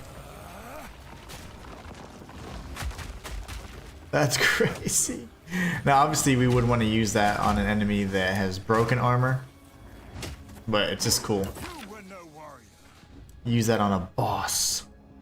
Azure Amulet, 23% mana regeneration rate. Okay, I'll keep that.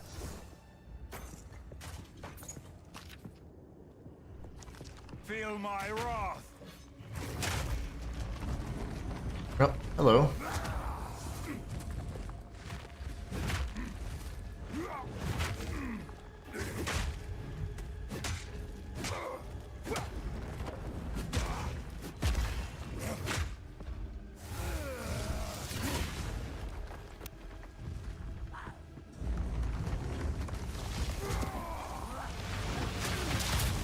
Ow. There you go. A brigand mace, you say?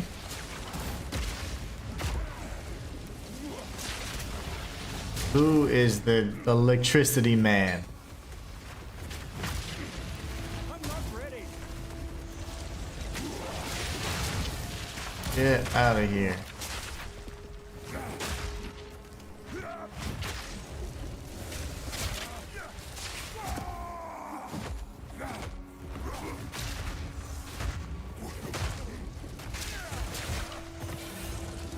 Ooh, an exalted orb. Yes. Favors me.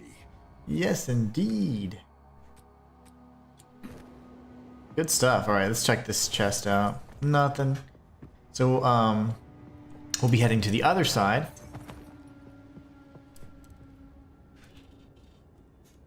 I heard my cats. I was like, what are y'all doing? They're sneaky. You gotta watch them.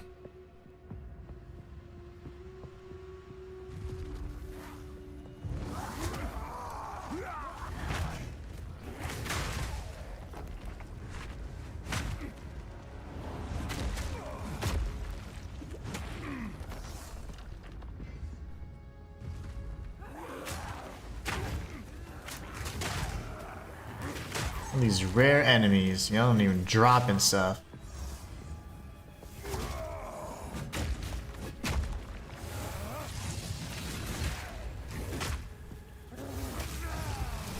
Take that!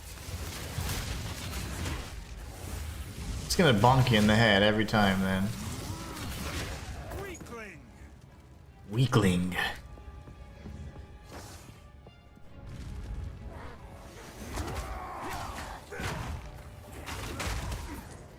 Here's the first checkpoint.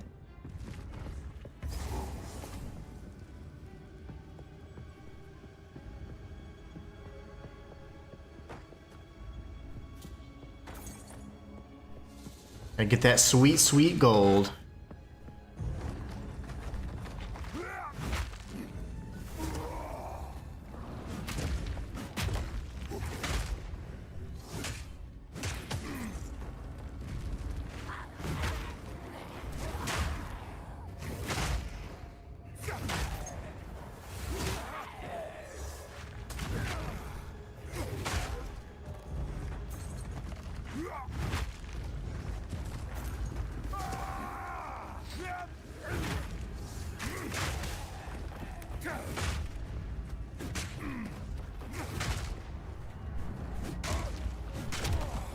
Dead.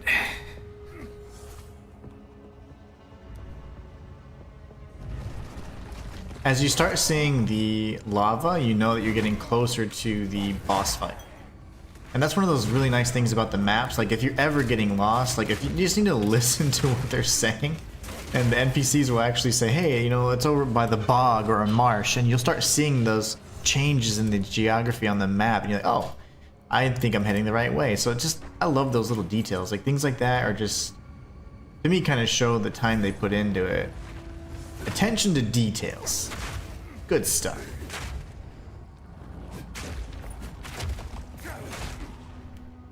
But yeah, you can tell you're getting closer to the actual forge itself, so that means we are headed in the right direction. You can hear the hammer as well. Must mean there's a giant blacksmith. And you wouldn't be wrong if you assumed such. We're gonna go this way though, because I'm just gonna clear everything out for you guys. Again, the only encounter that's unique, and this one is of course the boss fight.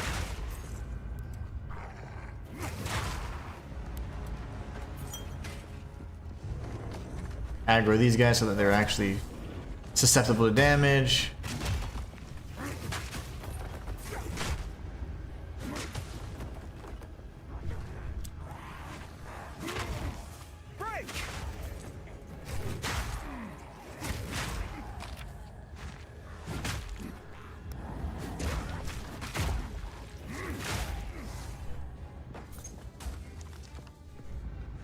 And of course with the warrior you can go with the shield and a one-handed mace, or if you spec into Giant's Blood you can wield a two-handed weapon in a single hand. But it does require thrice, and that's 3 times the attribute requirements, which in my opinion is a very heavy investment that may not be viable for a lot of players. So I wouldn't advise it, but it's certainly gonna make for a fun build if you're willing to spec into it pretty heavily.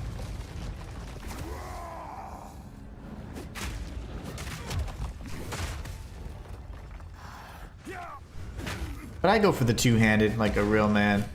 No shield. I would like to try a shield build though, honestly.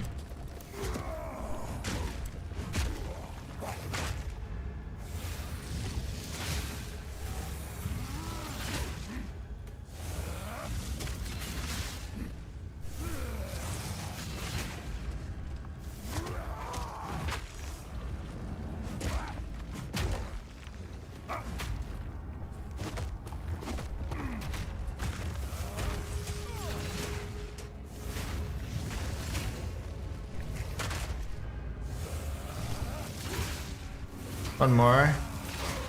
Okay, maybe not. He's enraged, so he was a little strong. And the enrage reduces it or increases his damage reduction significantly.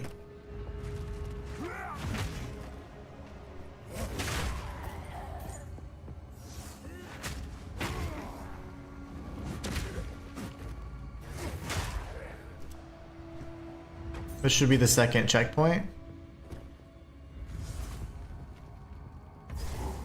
That'll of course re-up our flasks, both life and mana.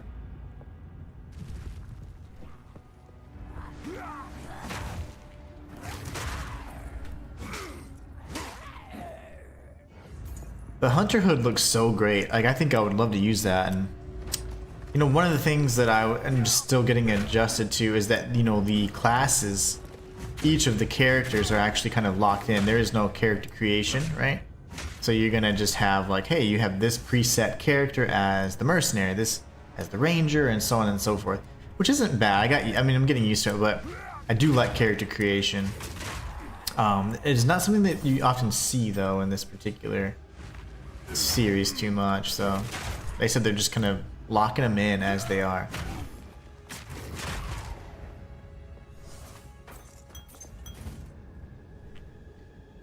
Gargantuan Mana Flask. Let's see if any of these are good.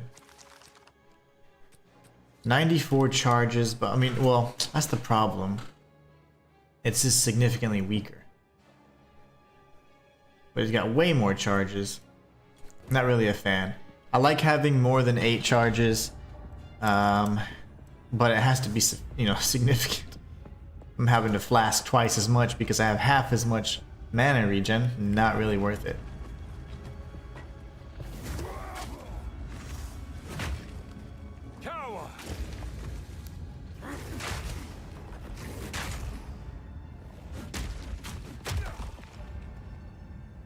Okay. Getting even closer. You can hear the hammer of the forge. But this guy's crazy. The boss we're gonna face is amazing. Absolutely love this boss.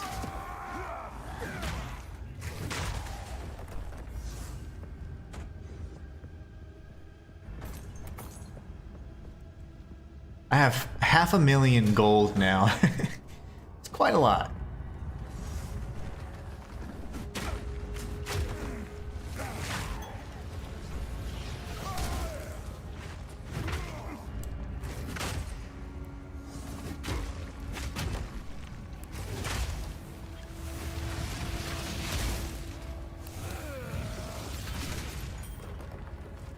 Ruby ring.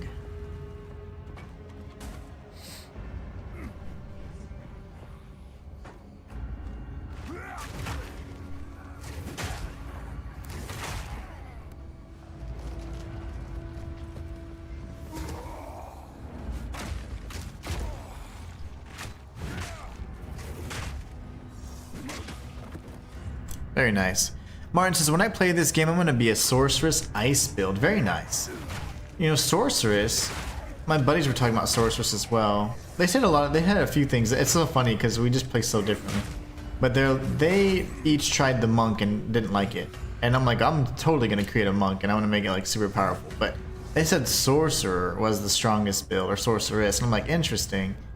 I mean, honestly, I think any build's viable, one, and I just think there's like a meta, right? There's always a meta, but I don't care about that usually. Like, I'm usually like, okay, this is what people are saying you gotta build, dude, well, what, you know, I'm gonna do the opposite. I'm gonna try something against the grain. So that's the boss. We're gonna be facing off with him, and guess what he's trying to unleash? He's trying to break that door so that all that lava that Calf was talking about is gonna pour out into this map. This is gonna be a very interesting boss fight in the melee, so I'm curious to see how it works out. Anyways, we're gonna pull this. This lever here is gonna activate this little lift that can allow us to go down to the boss arena. We're gonna tag this, and then I am gonna warp back to town so I can get rid of everything on my inventory. But yeah, that's gonna be interesting. Sorceress Ice build. I currently have a... You read that too? Yeah. Those things to me, I just don't really... It's ugly to say this, but it's like I just don't really value like a lot of the opinions of like this the masses. Like I know like the veterans kind of know what they're talking about, whatever. And if it's going like min-maxing or whatever, like I get all that, but I think that if a game is well designed and balanced, then you can create a viable character or build off of anything. And I think that just becomes with knowledge and skill. And all of my characters so far have been able to kind of, you know, really kick ass, let's just say. And if they haven't, it's been because I was making mistakes or I was overlooking certain details, you know? So I think that in general, just about anything is going to be viable. And I wouldn't say, oh my gosh, this build's just unplayable or whatever, you know? But I don't know, I just get tired of like the ultimate build and it's all the same exact build, you know? And I think that's largely because I'm just like in the mix as a creator. Like it's something that you just see a lot, and I don't know, I get sick of it. Like I get tired of seeing the same stuff all the time as a creator, and I am a creator, so it's like, you know, it makes it really hard. It's like, I don't want to make content, like I want to do something different, you know? And not for the sake of being different, but just for the sake of not having the monotonous, like everything's the same. Like I remember when Elden Ring came out, everybody had the same damn builds, you know? And I was doing way different stuff, and I just thought it was really funny that there's always a meta for this, and but I think that it's largely just like the easiest way to get to a high damage survivable type build or whatever. But sometimes it's not really accessible. Sometimes you have to have put in so many hours to make the build viable and have all these skills and passes unlocked at level, you know, 50 and beyond. It's like, well, damn, I'm not gonna be able to enjoy it until like I've played for 50 hours, and that's not really fun. So I like to make a build that's fun and viable the whole time you're playing, not just at the very end after you spend 100 hours, you know? And that's just my opinion, but it's just really odd. Like, there's always metas and stuff like that, but I've never been a fan of that. That mentality or that concept or whatever it is. Just not really a fan of it, I don't know. I'm just a weirdo. These amulets, let's see, that one. 25 and 11. Let's see what this is. Yeah, we're just gonna have to get rid of that. 148 to accuracy. Whoa. We'll get rid of this. Throw that back in there. I have 1 billion ruby rings. I'm gonna see what you guys are talking about in just one moment. I gotta look at this real quick. 20, okay, yeah, I like that. And then I'll get rid of all this. Servy, you want some rings, baby? Boom, boom, boom. But yeah, I'm interested. I think Sorceress is going to be it was the one I was least interested in doing because it's like, it's elemental. If I'm going to do like a magic type, but I want to do like necromancy. So I thought that was going to be kind of fun, but I'm sure you'll love it. You had mentioned, Martin, in your previous, like an ESO, that you went with kind of like a kind of mage type, which is awesome. Martin says, it'll be a new experience for me using an ice build because when I play mage, I always use lightning or fire. Nice. Yeah, lightning is always so good, and typically fire is just like really good all around. Example, Skyrim. Yep, ESO style. Cav says, off-meta builds can be the most fun. I agree, Cav, to be honest, because if you're all playing the exact same way, like there's really no fun. And a lot of times those meta builds, they require so much investment. And it's like half the time you're grinding and you're struggling through like a half-ass build, and then you finally get OP, but by then you're already burnt out, you know? and then you're one shot and everything. It's just boring. In my builds that I do, I always do it for like I'm really big on like immersion and stuff, and like having, you know, just really trying to play the character as intended and stuff like that. And I'm loving the one I've created. Each of my builds are very viable and very strong, but they're not based off some guides or anything like that. That's like, hey, this is the ultimate whatever. It's like, nah, I don't really like that. I love kind of going off the beaten path and exploring the intricacies of the build, because if you look at the details, you can really create something that is unexpected and surprisingly very strong. My witch in particular, as I've kind of gotten even more and more used to creating builds, it's crazy strong. Everything synergizes with the last skill and the last skill and the last skill. So it's just constant chaos on screen, and it's nasty. So I'm looking forward to creating a monk, mostly because my friends were saying that the buddies that bought me in this game, I played with them like 2 or 3 times, and they both tried the monk and they weren't really a big fan of it. I'm like, oh, I thought the monk was gonna be great. Like I was gonna go like an ice monk or something, you know, something elemental. So I was like, because a lot of the builds lean towards fire, and I was like, well, let me do something different. So I have an ice witch that I'm working on with them, but I would like to do an ice monk, or maybe a lightning monk. I'm not sure which one, but in either case, I want to do elemental monk. But we'll see. We'll see. Cav says, good memories of playing supports as carries in Dota too. Oh, nice. Nice. Yeah, so I mean, you can kind of go off the beaten path and have a lot of fun, as opposed to just going straight from meta. But yeah, Sorceress is apparently supposed to be like the meta build. I don't know which one, like if it's Lightning, Sorc, or whatever, but I'd be interested to see how your character shapes up, Martin. And it wasn't to say anything about your choice. It just made me remember that whole topic and discussion we had. Sorc is fine. Any class is fine. It's just the one I'm least interested in, but I think the others are a little more my taste. But yeah, we're fine with this. Okay, so let's go ahead and go to the boss fight. Martin says, and yes, I was very OP in Elden Ring with my mage build. I farmed enemies right at the start of the game. Nice. That's another thing like I don't do. It's so funny. I create a whole layer of difficulty just because I'm so stubborn, and I never like farm or grind unless it's absolutely necessary. Like I just refuse, because that starts taking away some of the fun for me. And also, if you get over leveled and OP, then the challenge is no longer there. So then to me, I get bored. I have to have a challenge. Like my mind, like if I'm not being challenged, it's not fun. You know, like any game, like any Souls-like game, whatever, I'll beat it without any difficulty. And yeah, I might die a few times, whatever. In my first playthrough, yeah, I'm gonna die a few times. Okay, then I'll go and do it with like only my hands, or only Molotovs, or only whatever, something really crazy, because I want to see, is it possible to do it? Can I do it? Right? I like the challenge. Like that's the thrilling, satisfying part for me.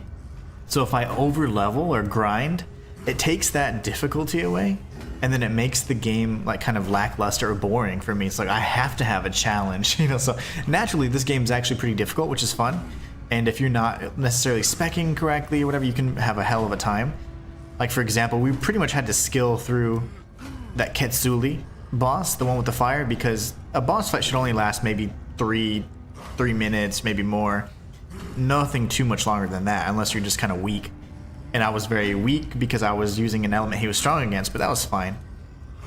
But in general, like I like a challenge that's going to be like requires skill, or you're taking something away that you would normally use as a crutch, and that makes it really fun for me. But grinding and being OP, oh no, like I can't do it. Let's see what you guys have to say. Yeah. Mark says, yeah, I completely understand you, mate. I respect your opinions and you as a person. I respect you too, my friend. I wanted to clarify, I was not saying, oh my gosh, Sorc, that's lame. No. I was saying like, oh, that's interesting. It reminded me of the discussions I've seen on, you know, like on social media. And then of course my buddies were saying like, yeah, Sorc is like the ultimate. I'm like, really? Like I would not have expected that. And then I was like, I'm not really interested in playing that particular build. So I was just kind of going off on this, kind of sharing what we talked about that day. But yeah, I respect your opinions as well, my friend. And it's here, and this is like a chat where I want you guys to say like what's different. And I'll always say like, yeah, that's interesting. But I think more like this, or I think this way, and that's what it's all about. Being able to express your opinion and not be attacked for it, like, geez, isn't that like a rarity these days?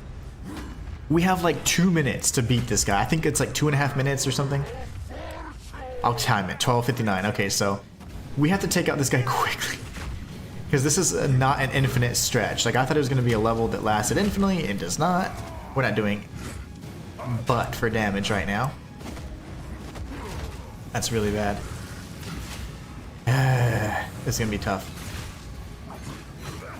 Okay, buddy. Once he gets jacked up, he's going to go into lava and, like, re-up as well, so...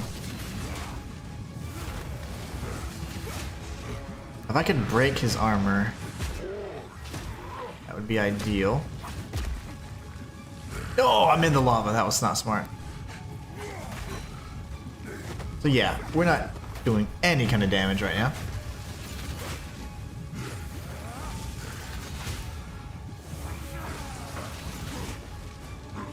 And I'm using so many heals right now.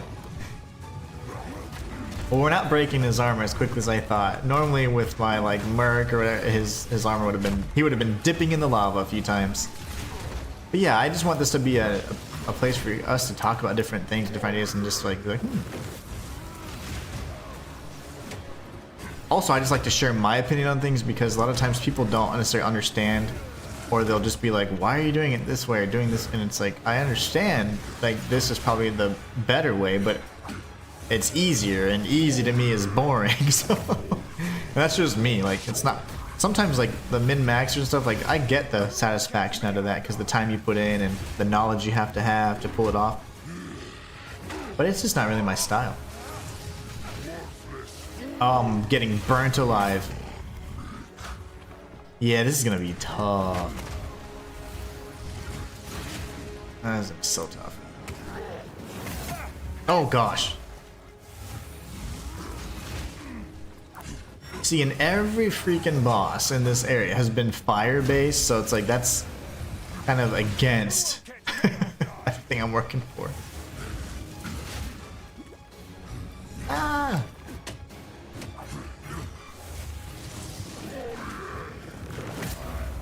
I'm dead. So had that continued on and had we survived, eventually we'll reach the end and the lava just ends up melting us and we'll die, and the boss of course is standing there just laughing at us. So that is going to be very difficult because we didn't have much time left and I only took like 30% of his health. So that is scary. That is scary.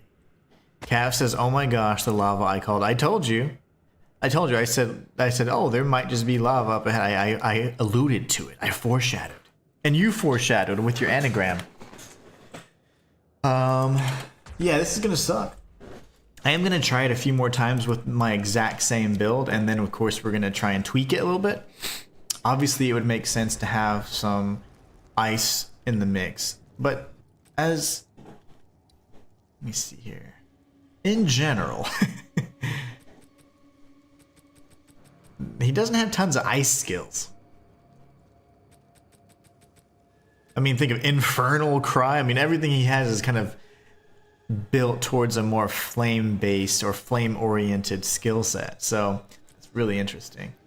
I think everything I have too is infused with fire. Is it not? No.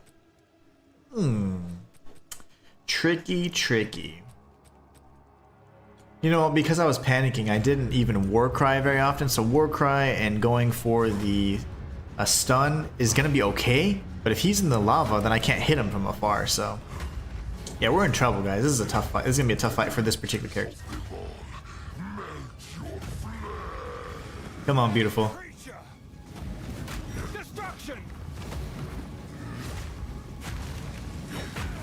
Oh my god, I died instantly.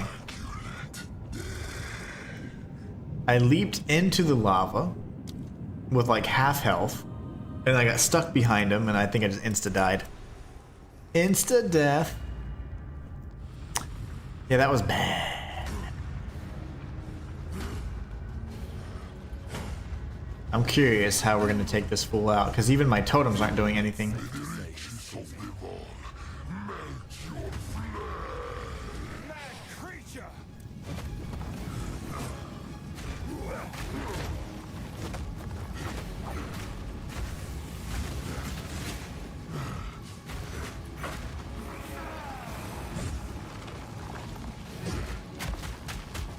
That didn't do anything. Wow. 283 damage, and you realize that's nothing for this guy.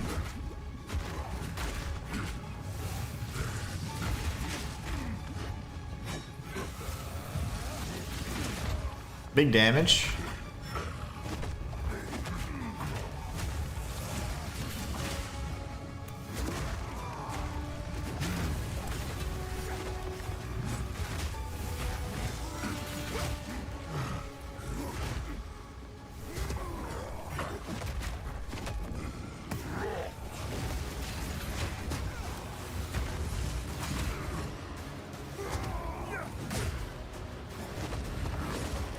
Oh gosh, I'm pulling up chat.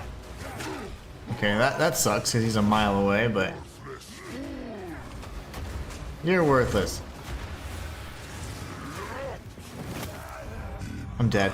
So usually he walks in the lava once his armor is broken, and when that happens, then he'll be shooting out like little waves of lava, and you have to kind of weave through them. Having such limited range capacity, or abilities at least, it's gonna be difficult because that's really the only way I can attack him during those sequences. And if we're not dealing constant damage, our time is running out. So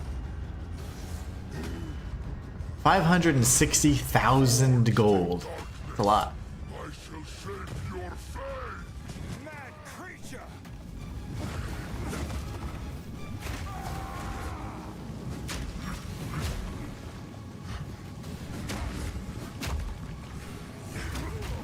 I know I'm just tanking. I'm just experimenting with the different moves. That's all. Seeing which ones are dealing the damage here.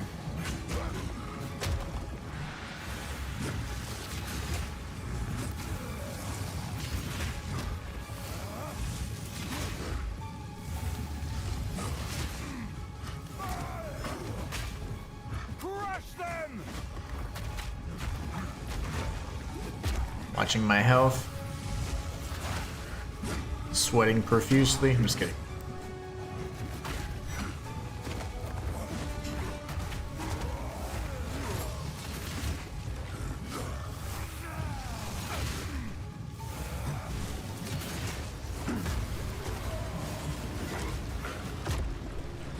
Oh my goodness, okay.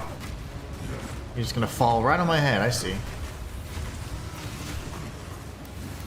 You're so close to getting stunned, Broseph. Why don't you just get stunned? You won't catch me off guard! The boss fight music is incredible, and you haven't even heard the best tracks yet. Oh, I died. You haven't even heard the best songs yet. There's some incredible songs, and some of the boss fights that are just like, wow.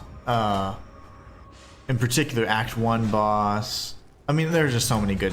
Even the title screen has like really excellent like music, and that was one of the things that I was saying is the soundtrack is just incredible. Okay, yeah, I don't think I'm gonna be able to beat this guy like this. Let's just go back to town really quickly, see what we can do in terms of ice. Again, the warrior doesn't have.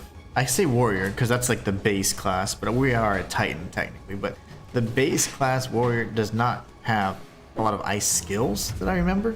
So let's take a look and see.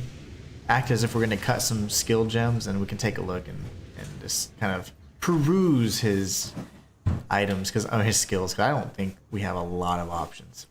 I'll go with 3 just so I can at least. Oh, actually, it's a skill gem, so it doesn't matter. You shut your mouth. Let's see. I already have all those. Shield charge, shockwave totem. We have all of these. So molten blast. So everything's fire. Volcanic fissure. They're all fire based. They're all fire based. Yeah. Yep. That sucks.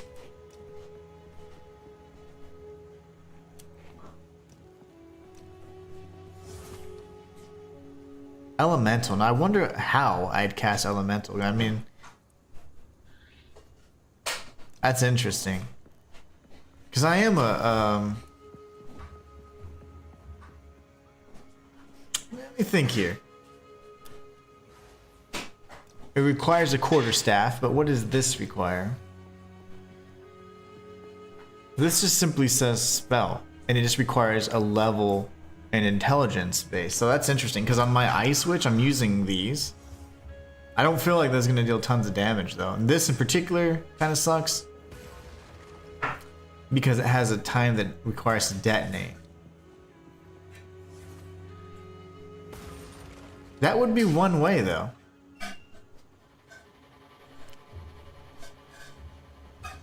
I'm curious.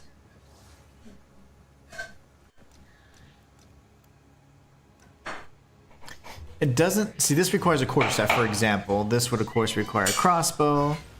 That doesn't seem to require any particular weapon in hand.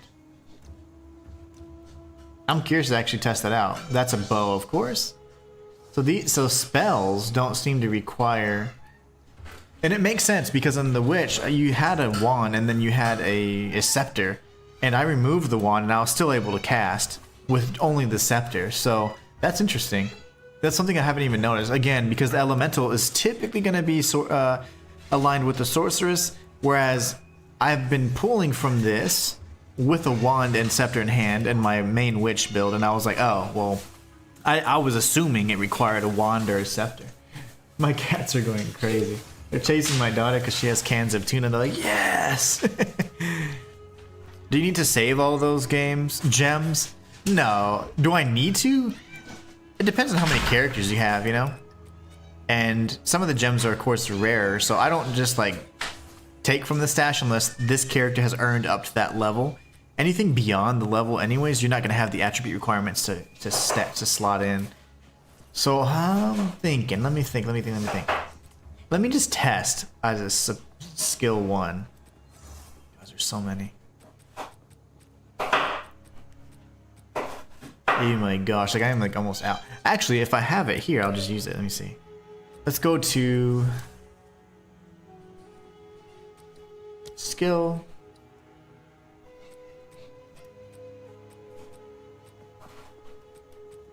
I guess I could test any one of these. I do believe that my other character has it slotted, so.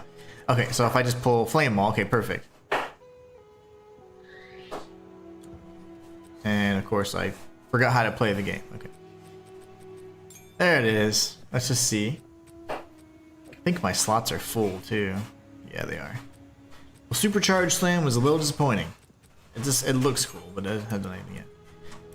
Now, if I go to skills and I act like I'm gonna apply it, let's just throw it here, for example. Go back here just so I can go to an area where I can actually use a skill. You can't use skills in like hub areas and things like that, because otherwise it'd get really hectic, you know. Let's see. Oh my gosh, I can use. That is insanity. That's crazy. Okay. Ooh. Daddy likes. Okay, that's good. I didn't know. That's so funny because, I mean, that shows you that I have yet to... Now, when I with the witch character, I did use fire because I was like, oh, I want to have like flaming skulls and stuff. So I was like, okay, cool. But because I had a wand equipped and a scepter equipped, I figured, okay, I've got both covered. Elemental or like necromancy stuff. You don't need either. It's the wave of the hand. Wax on, wax off, mother. That's good. Alright, so I'm going to throw those back in. I'll keep these on my person, actually. And then I am going to go to my skills. We're going to remove fire. I'm about tired of all the fire stuff I have. You stop it. Manage the sockets. Unequal. There you go. That's my boy. Now we're going to go to stash this in our gems. And then we can look at the other things we have here. I think I'm rocking like skill 10 right now, right? So let's go crazy. Oh, that's where it starts sucking because I don't have the intelligence requirements anymore. I see. Okay. So we're gonna have to go much lower. While bone... Stop talking.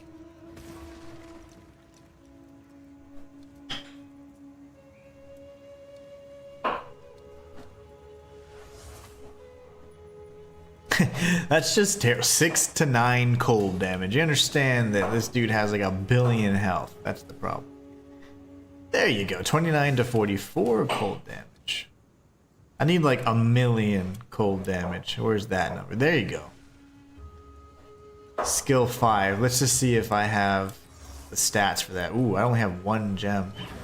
You stop your chatter, buddy. So we do have enough intelligence for this.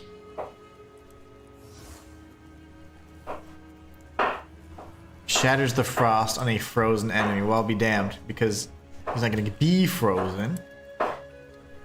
Yep, well, it was a good idea. It was fun. Not gonna be viable. The damage output for these ice-specific skills are not gonna be sufficient, you know? And we're not... And remember, damage doesn't scale off of your character level or the level of your intelligence, or dexterity, or strength. Those just help your general attributes. So like, strength increases life, dexterity increases accuracy, intelligence increases mana. It does not necessarily increase intelligence-based skills, right? So you just need to meet the attribute requirement to use it. And then by enhancing or increasing the level of the skill gem, you can have a little bit more damage output, but typically you also get an increased mana cost too, so it just doesn't make sense for us to then cut all these ice gems for this bro. So I think I'm just going to try another few times and then we're going to go ahead and proceed, because I don't think I'll be able to beat him yet. We have to be super over level for him, and that's fine. I know I just talked about like not being OP, but yeah, for this guy I'm not going to be able to fight. I'm not going to be able to beat him with this build. Like so. So I do want to get through Act 3 as much as possible, though, because I wanted to finish it today, but I forgot all about this guy.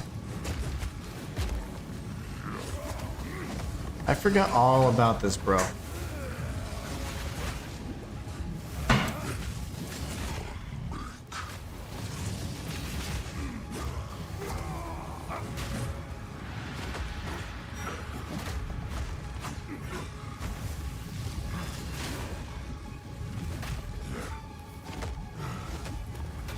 The bad thing is that the totems aren't surviving long enough to even really do a lot of strikes, because they are going straight into the lava. So again, a very difficult build to beat the Forge Master with, because totems are really your range damage. So that's interesting. You can increase the health of the totems and all that, but I'm not really heavily reliant on the totems. That's more so for range damage in the event that a boss is kind of just a little too far away or a little too fast to be up close all the time. Just like Ketzuli, for example, he was hopping around a little too much, so I had to use some of this to hurt him whenever he would come across the totems.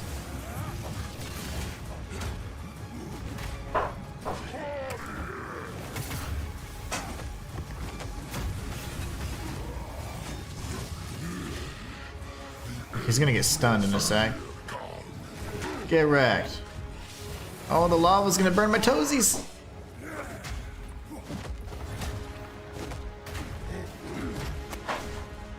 Watch the stalagmites or stalactites, whatever the hell they're called. I always forgot.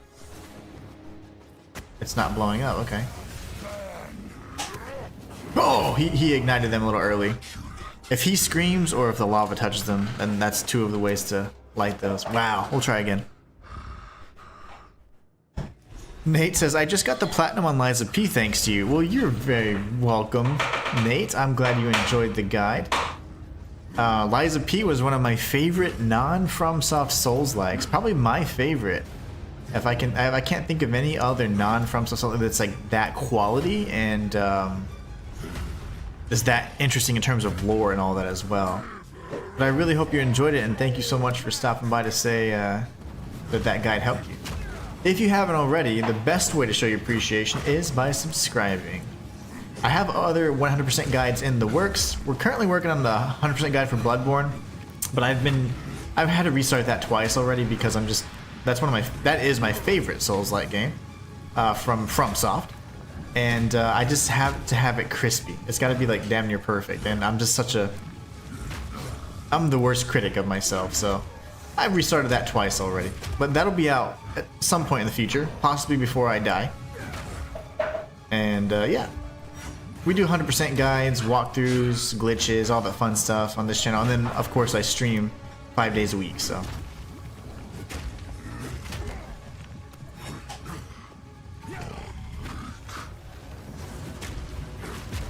Oh my damage, man, this is so bad. Yeah, we're just not doing enough. Also, well, I was thinking. Certainly not the weapon, or it's just me. It's not a you problem, it's me.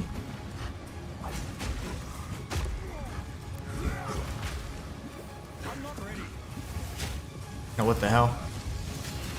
Better? Yeah, I think I'm dead. I just jumped into the lava. Oh, I'm stuck on his feet. I was stuck on his feet.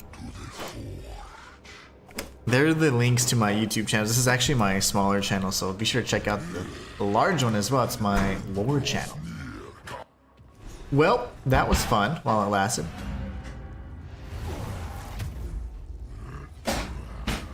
That was fun.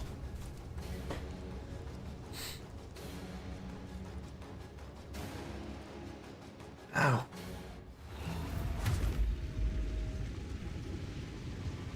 Oh yeah, I can see. I can see clearly now. The rain's gone. Okay, here we go. So, yeah, I guess we can reslot this, right? You get on in there, buddy.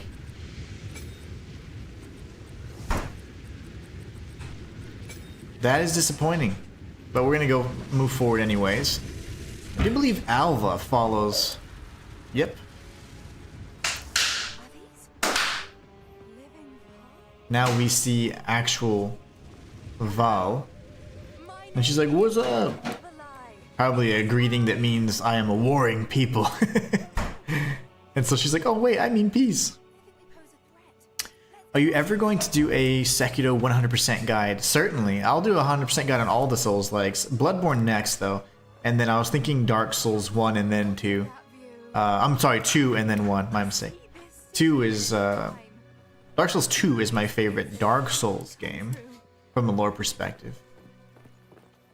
So she's looking for the vault. She's like, hey, and I'm sure that's probably a mean gesture to the Val. They don't even know. They're like, oh crap, this woman's scary looking. And so they ran away, and we're going to be greeted with a little bit of hostility. But in regards to the Sekiro guide, excellent question. Yes, I will do it in the future. But guess what? That is the only FromSoft like Souls like I've not played before. So I've only played it for 30 minutes, and I just figured it was going to be so amazing, and it was going to take up so much of my time, and I was getting super hooked on it that I was like, you know what? I'll have to play this later. Because at the time I was really busy making other content. So I was like, you know what? I put that one on hold. That's how good I thought the first 30 minutes was. So I can only imagine I'm going to love it. Oh my.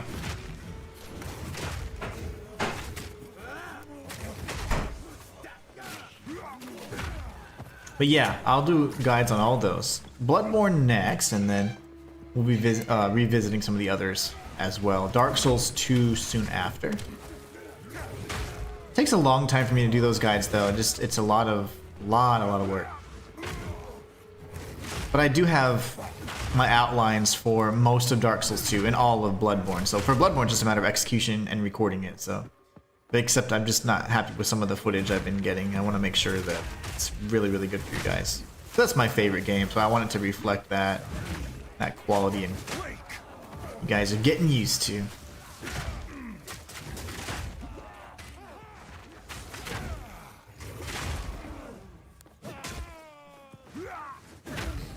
So we're gonna explore in a kind of a weird path. I'm just gonna scan kind of back and forth for this one.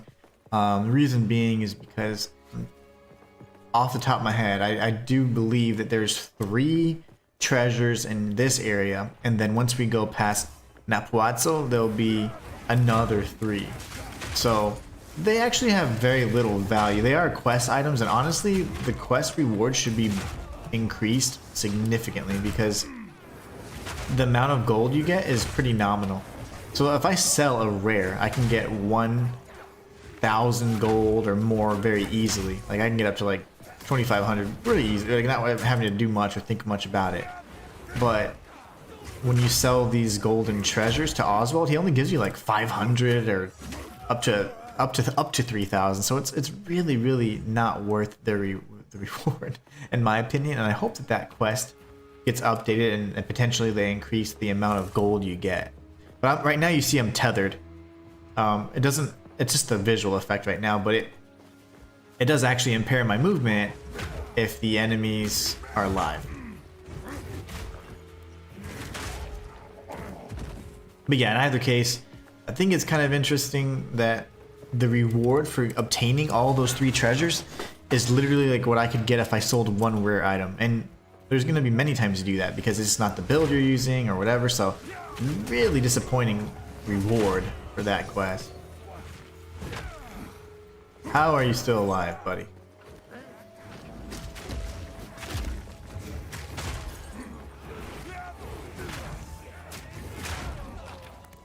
Music is so good, man. The music's excellent in this area too.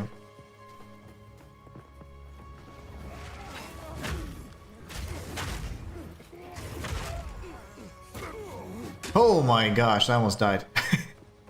He hit me really hard. We're gonna go this way. There's this area is divided into multiple sections. I don't want to go to like the next section and cross the bridge until I've completely explored one. Just because this area gets nasty, and if I die, remember, we'll lose the map progression. If I warp back to town, because there's that weird little bug, I'll lose my map progression too. It's only started happening a few days ago. It's really odd. I do not like losing my map progression, because especially if I'm trying to clear a zone 100%, it's a little annoying. How did that miss you, buddy? How? How and why? I haven't got a unique today, and I'm a little disappointed. We'll be able to cross over now.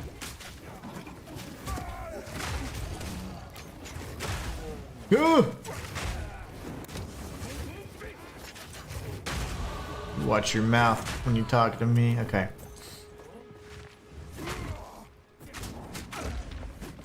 We are level 46 now.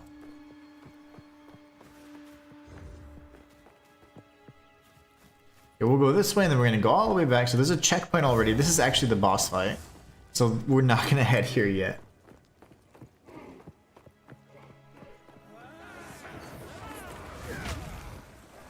I'm so glad we found the boss fight, though, because you can always warp in between the checkpoints. At least now you can. You couldn't before. They definitely made that little quality of life change for us, though.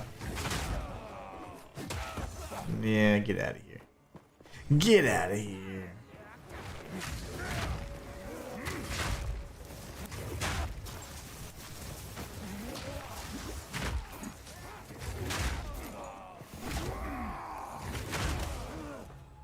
This will connect to the bridge that we just passed.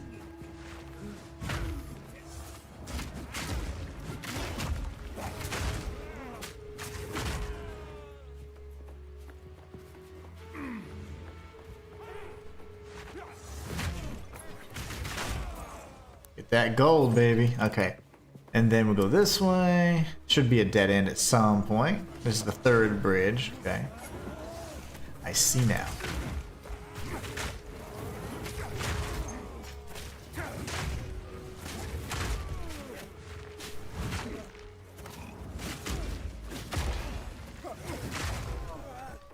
Wowzers. This guy's strong. Oh my. They're everywhere. Big damage. They got a skill gem for us. Whoa! I don't want to die here. I mustn't.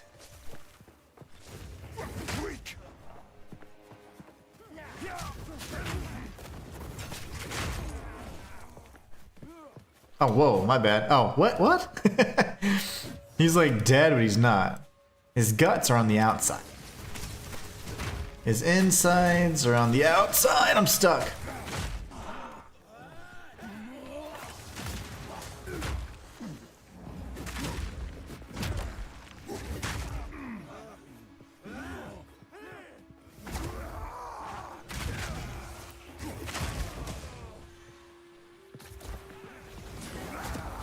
Oh my. Oh goodness.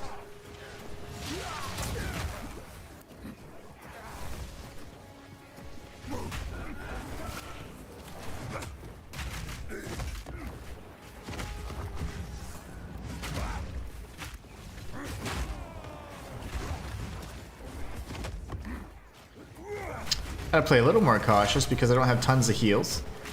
And if I warp back to town, I lose all my map progression, which is that silly little bug I don't like, so. Okay, you guys, can we not do this?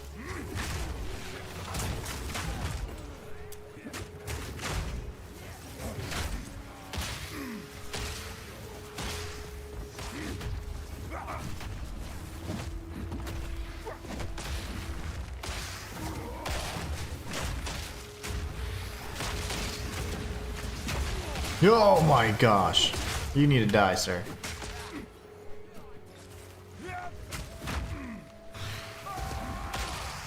I'm dead.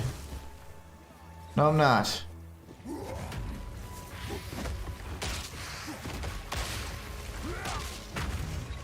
Oh my goodness.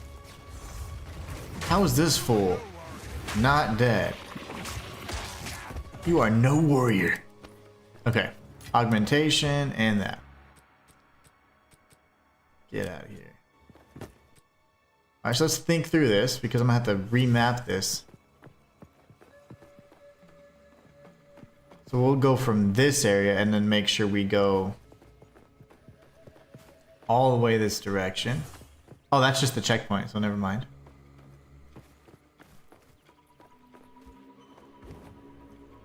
That's just the checkpoint. Okay. So yeah, we're good. So from the checkpoint and up, we've cleared. So now it just matter from the checkpoint and down. So you'll see that the map progression is going to actually be lost, which is really unfortunate. I don't really like that. It obviously is not intended, but you'll see it doesn't matter if we're there for just a moment. I'm just going to go touch my, get the flask and come back and you'll see immediately. I'll do two things. I need to salvage this armor actually, So portals open, we've returned to the Ziggurat encampment. This is actually a worse example because I have to go through the gate. But even so, it should not remove your progression, and it does. I do hate that little hike though. And I'm gonna go tag the well. Now, of course, if we reached a checkpoint, it would have been fine, but that's pretty risky. I almost died to that guy as it was. So. Go in here, go inside. That took what, like maybe a minute? And then if we look at the map, the mini-map progression's all gone, so.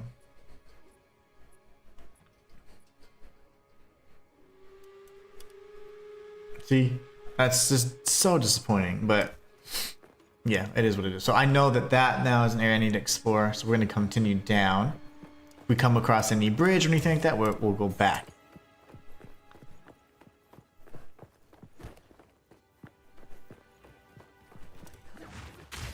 Hope they patch that. Yeah, that was not an issue, just so you know. It was not an issue. It was never an issue. And then they did this amazing patch. It fixed all kinds of things. They haven't done any patches since, so I don't know what broke. Like sometimes things just break, I guess. See, there's a checkpoint right there. Could have saved us all that trouble.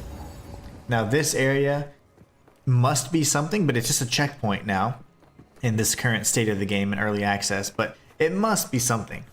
You cannot interact with the doors, find a way in, anything like that, so I believe this will be maybe an important point of interest a little bit later on, or when that game fully launches. But yeah, there's nothing there. Another freaking checkpoint. Love that. So here, the important part about these little doors is you're gonna get the 3 golden items. So this is the first one. This is the glorious idol or whatever. Ruby charms not doing anything. So there's glorious. So these are all gonna have G words describing him, so it'll be glorious and like grand and whatever else. and you need to get 3, and that's how you complete Oswald's side quest part 1. Now, this is not necessary really to advance anything, you just sell it, so you're not really getting a big benefit from it, but it is a way to complete everything if you're, like me, a completionist.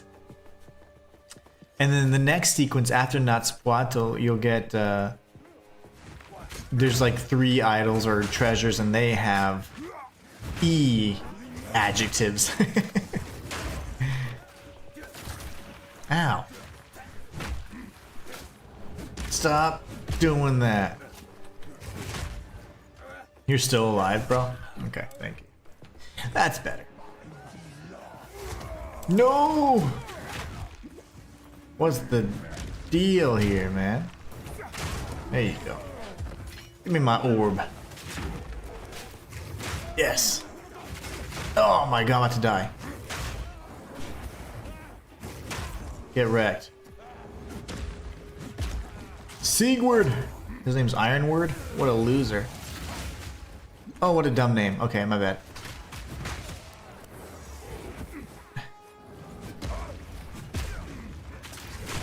Get wrecked. Oh, I missed.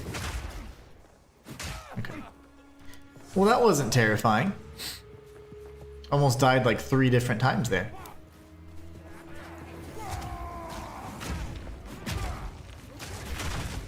Oh, my chaos resistance is ass.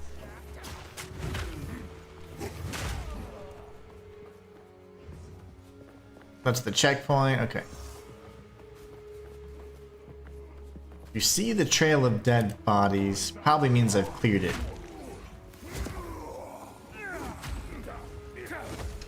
I'm gonna fight at a distance. There you go. Much better. There you go. That's the other side near the checkpoint again. Yeah, they'll definitely patch it though. These guys are amazing when it comes to being quick about things. But it's something I just noticed, and I wasn't even paying attention because I've been playing endgame a lot. So like I was like, oh, this is kind of the penalty of warping back, but it shouldn't be. So I was like, oh, it's not intended. But yeah, they'll fix it. These guys are on the spot. Johnny on the spots with these patches. Yes, all that for 25 gold.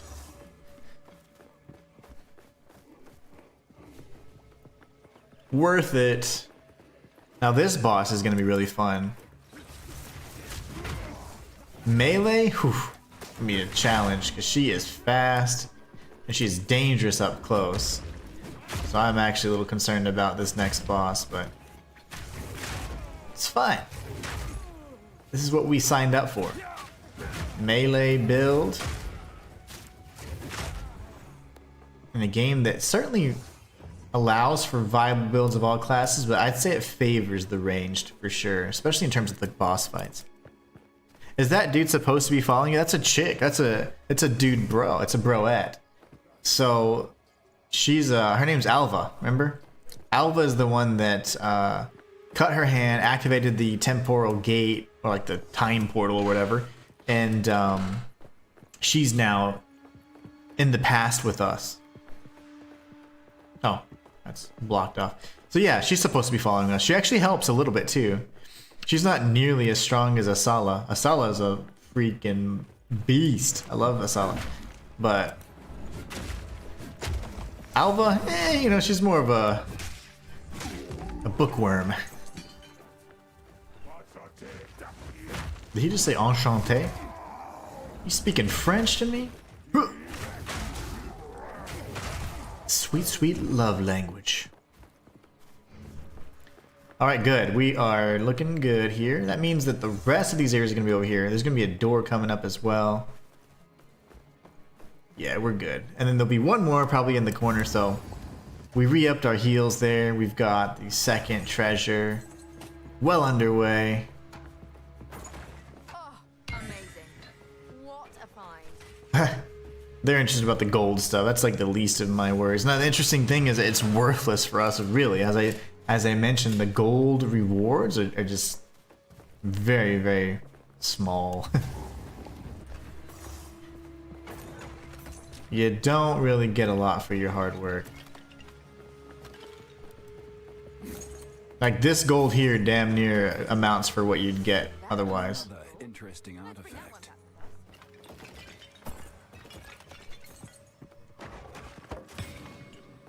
A ruby. Very nice. So now as you can see, we have 3 of these idols right here. And these are the ones we want to give to Oswald. Oh yeah, of course.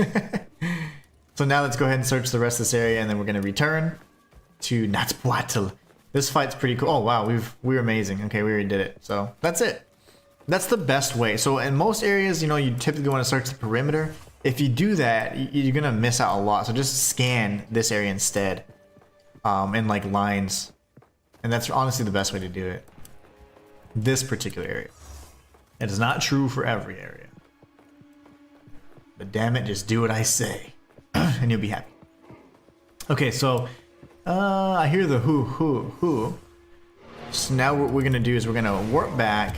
Reason being is because I do have all my heals and stuff, but I want to get those idols out of my inventory, and I want to show you guys how trash the rewards are. I just wish it was more like 1, 5, and 10,000 or something like 1,000, 5,000, 10,000. That would be so much better and more. It'd make more sense. Because you have to go and search the whole area. You have to do the same thing a second time. So it's like, brah, like give me a freaking, throw me a bone, as they say. So we're gonna go over here, talk to Broham, Yes. and we're gonna sell. And all you do is just 1,500, 500, and 1,000.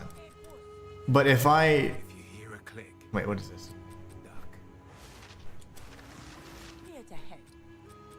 That's worth 60 gold. That's a terrible example. If I were to sell any rare item, it would literally be more than that. Oh, I can finally have a good socket. Okay, that's great. Don't drink the water. Let me put this in my stash. Because that jewel right there, the ruby, can actually use that on my mercenary. Because I'm having some trouble with my mercenary. Excellent damage, by the way. Okay, so then we'll sell this too. I don't need What do you... Bye-bye. And bye-bye. Bye-bye now. Currency. We're going to drop that off. The level 11 skill gem. We'll keep that for now. Alright, and then we do have a passive we can use, but I'm not really worried about that. It's not going to change what we're doing here. She's primarily poison based, so she's going to deal tons of chaos damage. That's why partially I was thinking maybe I should switch out and get a ring of chaos. The amethyst rings are going to be poison resistant rings. But anyways, let's watch the cutscene. I mean, it's not a cutscene, but sort of in-game cutscene. Halt! Your rampage ends here! Don't worry. I can solve this. This is all just a misunderstanding. Sure. Which one of you activated the gate? Which one of you is a Val blood? Why, that was me, of course. I am Alva the Lion, treasure hunter extraordinary. Oh gosh. Bring her to Doriani. As for you, Punch her ass out. I will pay back every drop of Val blood you have spilled. Ooh. Expected.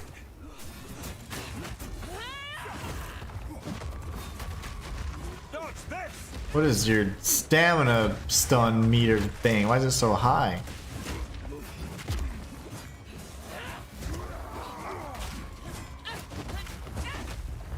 I'm not ready. No, don't tell me that.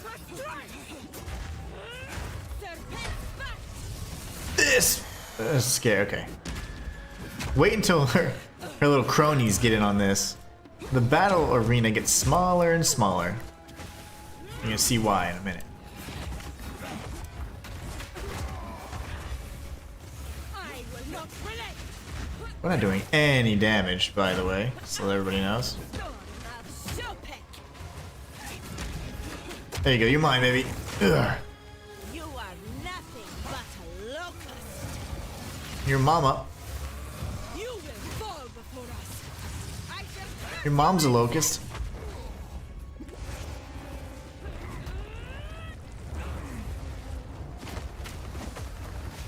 Okay, watch the AoEs, then they do become chaos after a while, so now they're chaos and gigantic.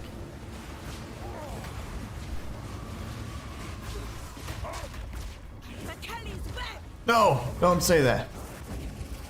Watch out for these guys on the side, dodge. She'll activate randoms. And then she does all of them at once. Whoa! Okay, that was scary. Why did I just heal? Damn it, I wasted a heal. I'll crush you first.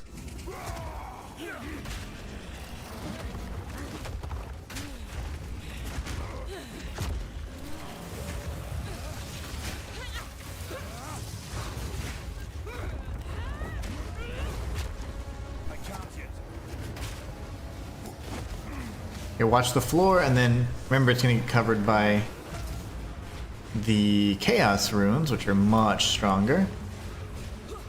Hammer and anvil. Now, would you quit that?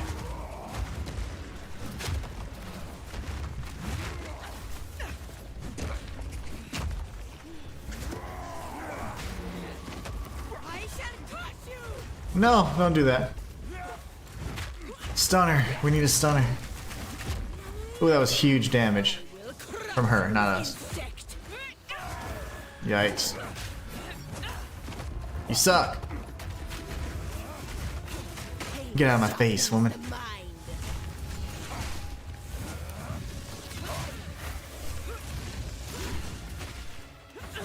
Oh, she's half health.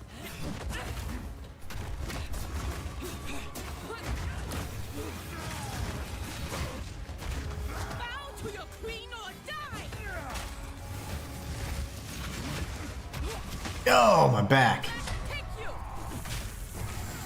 That hurt. I'm poisoned. Oh my god, it hurts so bad. Got you. Okay, oh, balls. Destruction. Dodge. And then everything at once. Okay, can you quit that rapid fire stuff?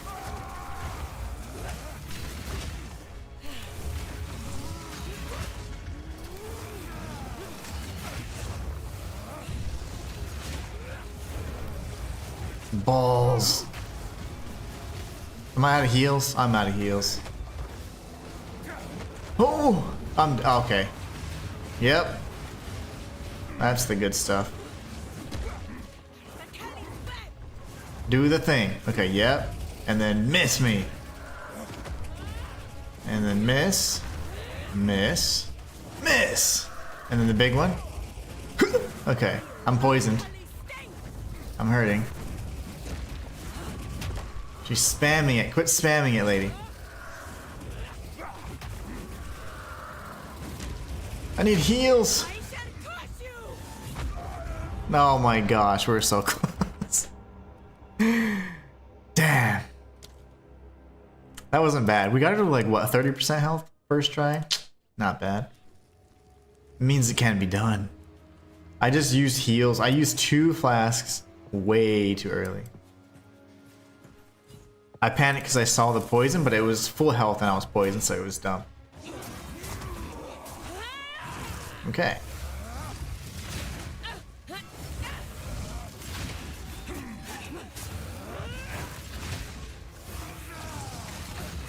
Just tanking it, lady. Missed.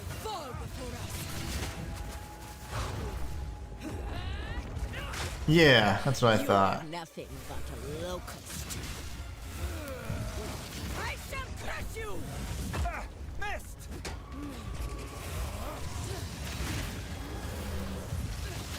Feel Arakali's sting. No, no, no, no. R. Kelly's sting. I don't want to feel his sting. Whoa! Nope. That's not it. Balls. I thought I died. Stop it, lady. I will crush you. I'm gonna crush you too. Storm of Chopin. Yo, must take you. Wait! Okay, we're doing great. Let's just start fighting back.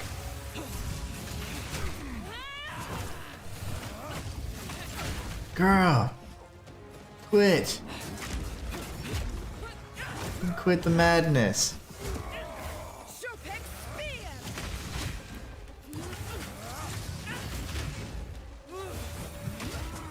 Hey, sharpens the mark. You will fall before us.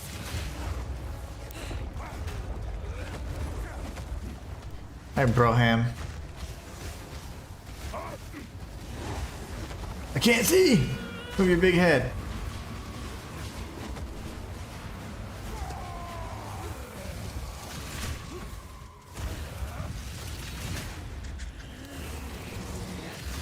I shall crush you, insect! I'll crush you first. I need more time. No, you don't. Just hit her.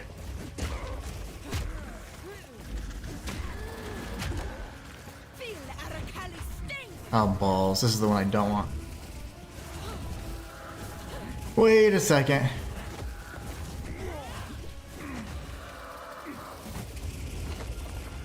Whoa, okay. In storm of Chopek! Damn it. Her stun went away and I could have killed her. I will not relent!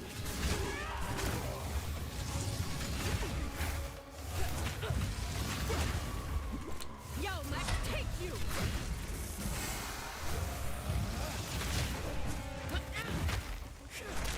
I'll kill you if I stun you. Just give me a chance, please. I need more time. Filth! You are nothing but a locust! Oh, okay, I got her. First try. Whoa, I'm just kidding. What was that? Come here! Oh, Nelly. Hold on. Okay, they're dead. This. Yes. That was great. That was great. There's more. But yeah, she's a pretty tough boss. I really enjoyed her fight, though, to be honest. That era is super fair. I like that the arena gets smaller and smaller. That's amazing.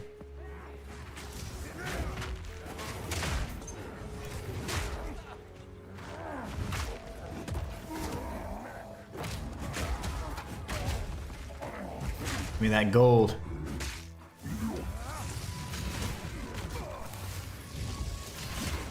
I think so.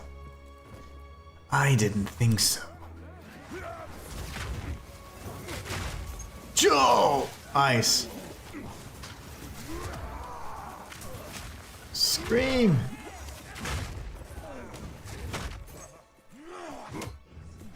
There you go. Oh my, these ice things are sucky.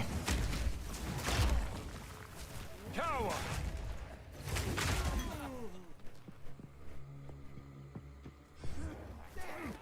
I can't yet.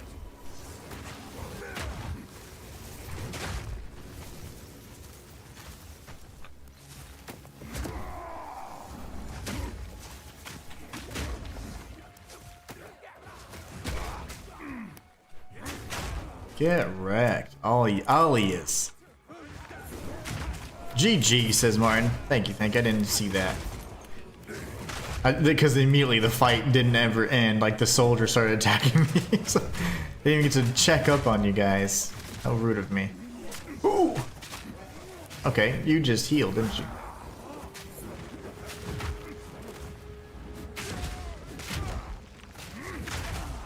Oh my goodness. Die already. I have 2 heals. Not ideal.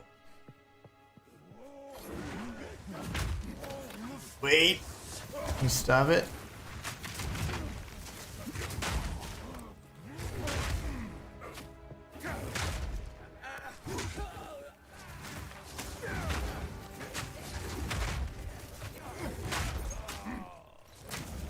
I'm slow. I'm way too slow. Don't do it. Oh my gosh, that was stupid. I thought this other guy was dead.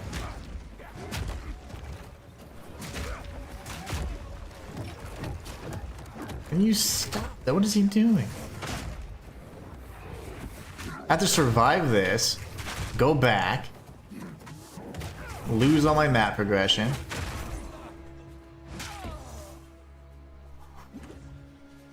Okay, let's see what the map looks like here. So I've gone mostly to the left. Okay, good. Oh, no, whoa, shoot. And of course you're a bro that regenerates life. No! Away with you, please. Yeah!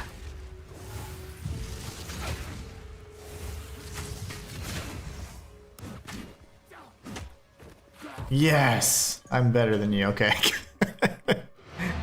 Golly. Whew. That was stressful. After Natspuatl, there's no break. You go straight to her little guards fighting you, and then there's a little sequence beyond that. Wow. Challenging.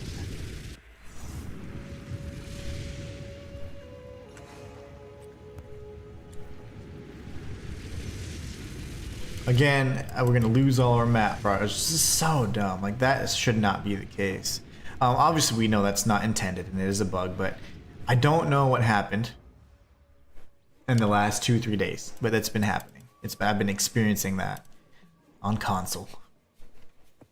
So there you go. We lost all the map. Goody. Steel yourself!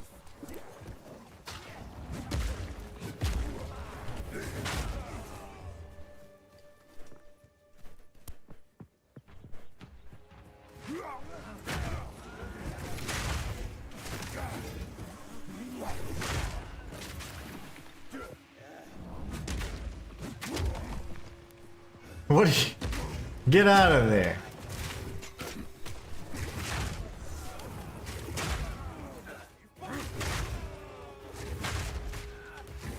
Yes. This here is just another key, the ultimatum key for the trial. It's just a way to get a second key. Oh my gosh, I'm about to die. Stop it! Come here, you with the little light on your head. Pop! There you go. Now y'all can just die. Follow suit. So this right here would be, this is the actual trial master, and you can get a key. This is, of course, one of the standard variants of that particular item. So if we're looking at the map, you'll see that that is a point of interest. Not all points of interest are, of course, marked on this thing. So you'll see here that we've got a Chaos statue. You know where to find it. We beat Viper Napwatsi, and then the statues we also found. Those are the 3 that we talked about earlier. So if we look at the actual ultimatum item itself, it's not a green item. So if you utilize it and you die or fail the trial, it is consumed. If you win, great, it's still consumed. But the quest version of it allows you to have infinite attempts to complete your trial. These do not grant ascendancy points, so it's important to note that as well. You will not get 2 additional ascendancy points. Your ascendancy points can only be gained from the first trial on standard difficulty, the first of both the Sekimas and Chaos. So that's how you get 2 points and then 2 points, so 4 points total, for 2 for each trial. And then in the Cruel difficulty, you really don't get any benefit for that either. You have to pretty much wait for end game, and if you get the Jin Badia drops or the Ultimatum drops, you can get higher level variants of those trials, and you can then attempt to do those at that point in time. But that's how you get a total of 8 ascendancy points in early access. So, but yeah, it's hard. I haven't even gotten. I think I've gotten one of the bodies at that level. The rest are a little bit lower. They're like level 60, levels 66, 70, 70, but not quite 75. So 75 is what you need. What are these guys doing? Why are y'all so strong? Go away. Why am I moving my totem? Why is it so shifty? I'm going in the smoke, boys. They can still see me. Armored. You guys are sucky, man. You guys have all of the health. Get wrecked, man. This should be a dead end, if I'm not mistaken. Okay, very good. Interesting, because it's set up similar to Kamasa's forge, the Molten Vault. So, interesting. And Kamasa's not the name of the boss, it's the name of the god that the temple is worshipping. So. I think Metkul or whatever is the name of that bro in the forge, that jerk that was giving us a hard time. Give me the orb!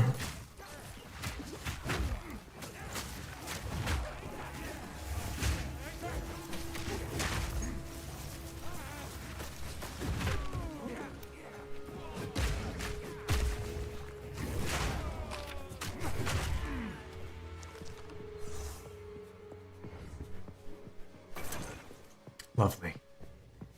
Now we go back down and then we just continue all the way to, like, I would call it the southeast if we're looking at the map from that weird ass angle, so. We're going this way now.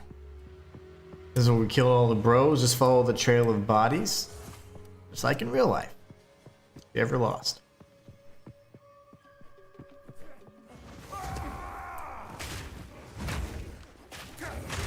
Man, they're a lot easier when they're not armored. My war cries are like amazingly fast now. The cooldown is great.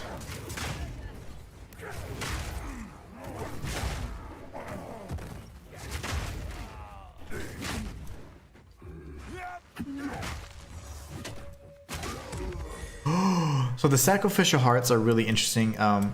Essentially in the second half, you can defeat the larger enemies. The Goliaths typically are going to have the hearts of this size because the smaller enemies just won't. This is a very unique drop. You want to grab the sacrificial heart here if you can. If not, you can obtain it in the next area. However, the drop is just a little harder to get. But you can get it from these big enemies, and they're called the Goliaths. So as you defeat them, you have a chance of getting the heart. The heart is the last opportunity to get 2 permanent skill points. So you get a permanent buff, it's 2 passive points for slicing the heart at this altar. So I'll show you how to do that as well. But yeah, I was waiting for that drop.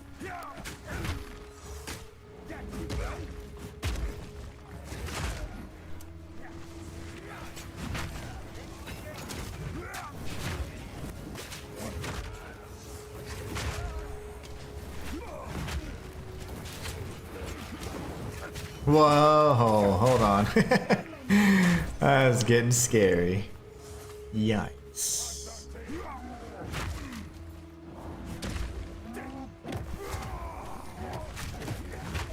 Man, you hit so hard, my gosh.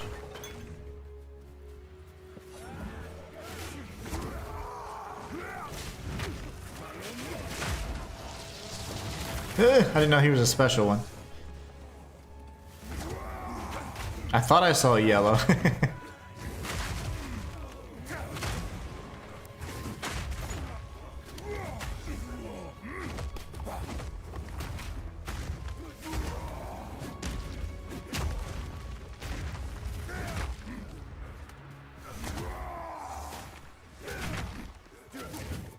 Oh my gosh. Hit him. Ooh.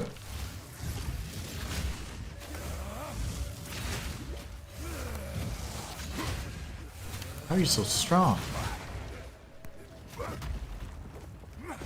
He's cold resistant, not ice resistant. I mean, not heat resistant, so why is he so damn strong?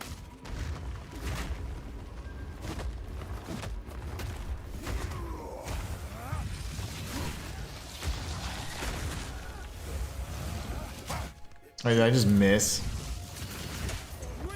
I never miss. Okay, there you go, he's dead. That took forever.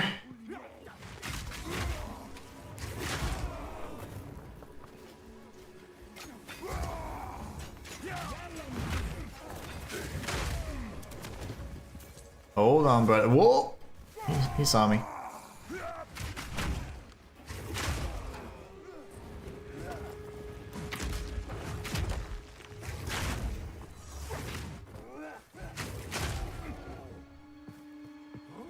He's like, what? What are you doing here? Half asleep on the job.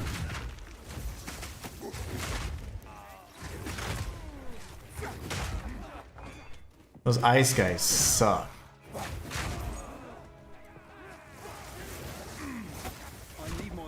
Oh, Nelly, hold on. There you go. Woo. No!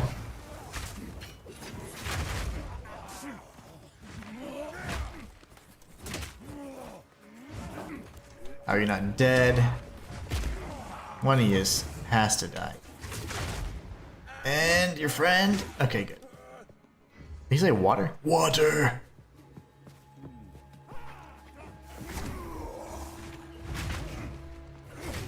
Dead?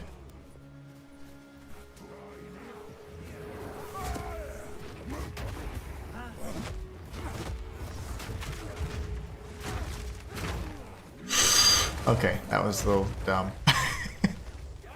You ever just jump into a pile of enemies and be like, probably shouldn't have done that, you know? That's what just happened. Oh, murder ice, my friend.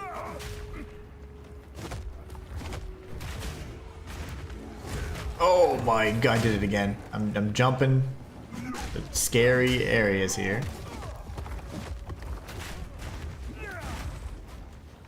Are they fighting each other? What the hell are they doing? Hiya! Get wrecked. Oh, that's why.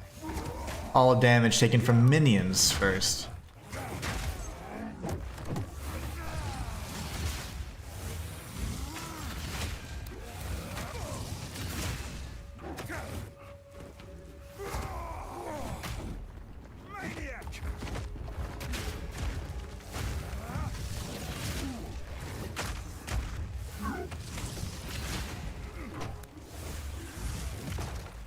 Ouch. Oh my gosh. I'm all out of health.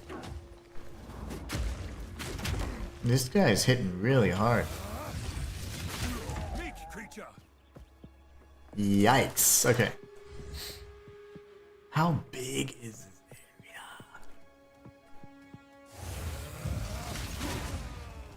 Ouch. I'm scared. There's too many of you guys now. I don't have enough heals.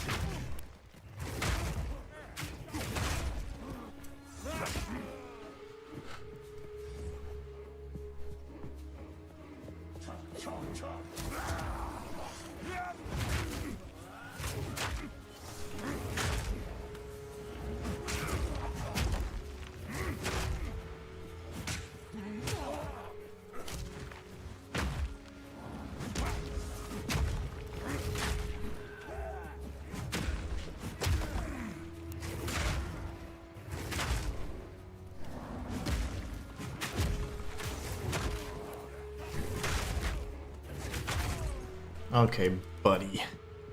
How much more must I endure?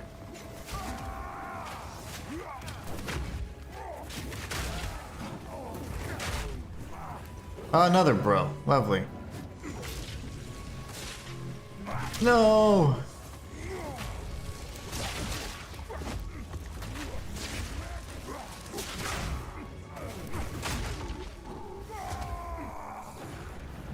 Is it the cat? Who's the... Yeah, it's the cat.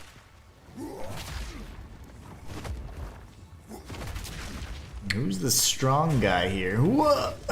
Yep. Okay, that didn't go as planned.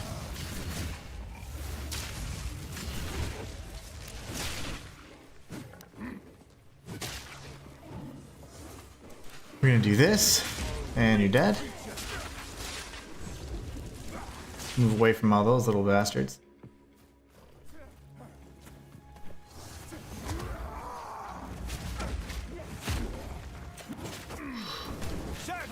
Get wrecked.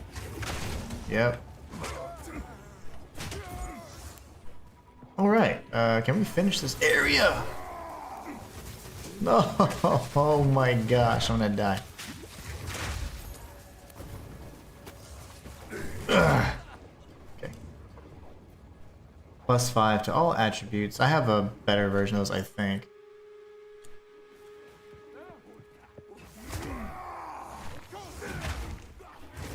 Thank you.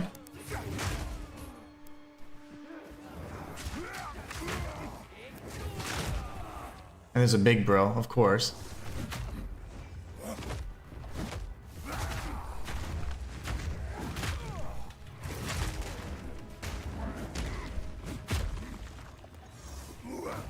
Gotta play it smart.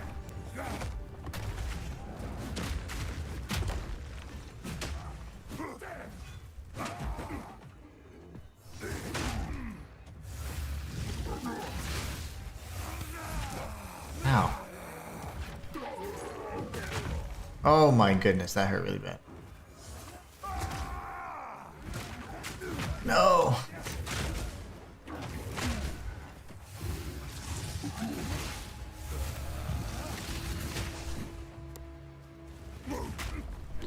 Elemental resistance, or that's great. It's the opposite of what you need.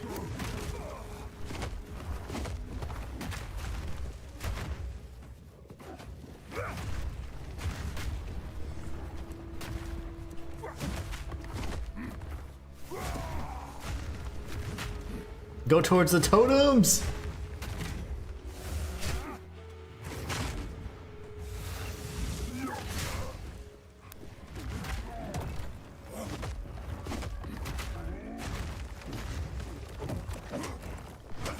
You're totally dead, brosif. Okay, so we grab that, those, and this. Oh.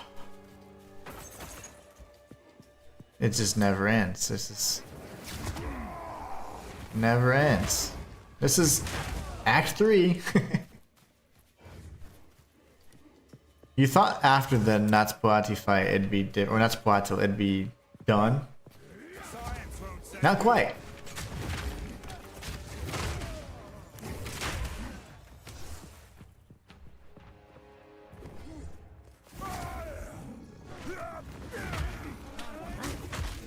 Nope, nope, nope. There you go. That's the stuff.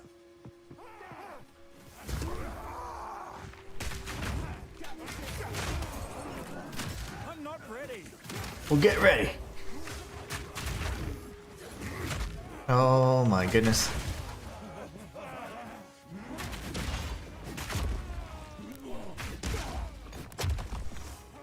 Don't let me die here. How are you so strong? These magic enemies, man. There you go. Dowsing charm. Well, that was fun.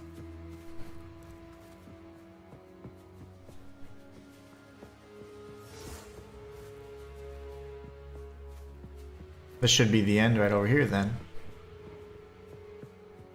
We've slain millions of them. Yay! Perfect timing as well. So now as we go to Agaroth, that is going to be kind of like the area right before the actual end of the Act 3. The Agaroth is where we'll be obtaining the next set of 3 golden idols, and we'll also be sacrificing the heart for some additional points. So we're going to tag this waypoint, and we are going to end it here. I hope you guys enjoyed it. It was an absolute blast streaming this for you guys today. Path of Exile 2, guys. Not Path of Exiles, but Path of Exile 2. Out in early access right now. I've had an absolute blast of it. Put well over 100 hours. Probably now maybe 130, 140, 140 hours in the game. Made it to end game, so I obviously have a little bit of knowledge about certain things. I think I'm going to start putting some guides together for you guys, and definitely feature it in a lore capacity as well. Circle back and beat the first one so I can tie the lore together so you guys can kind of get the full picture. But anyways, you guys are awesome. I want to say thank you all so much for stopping by today, taking time out of your day to just stop by and say hello. It always means so much. So you guys are awesome. Hope you have a great weekend if I don't catch you guys.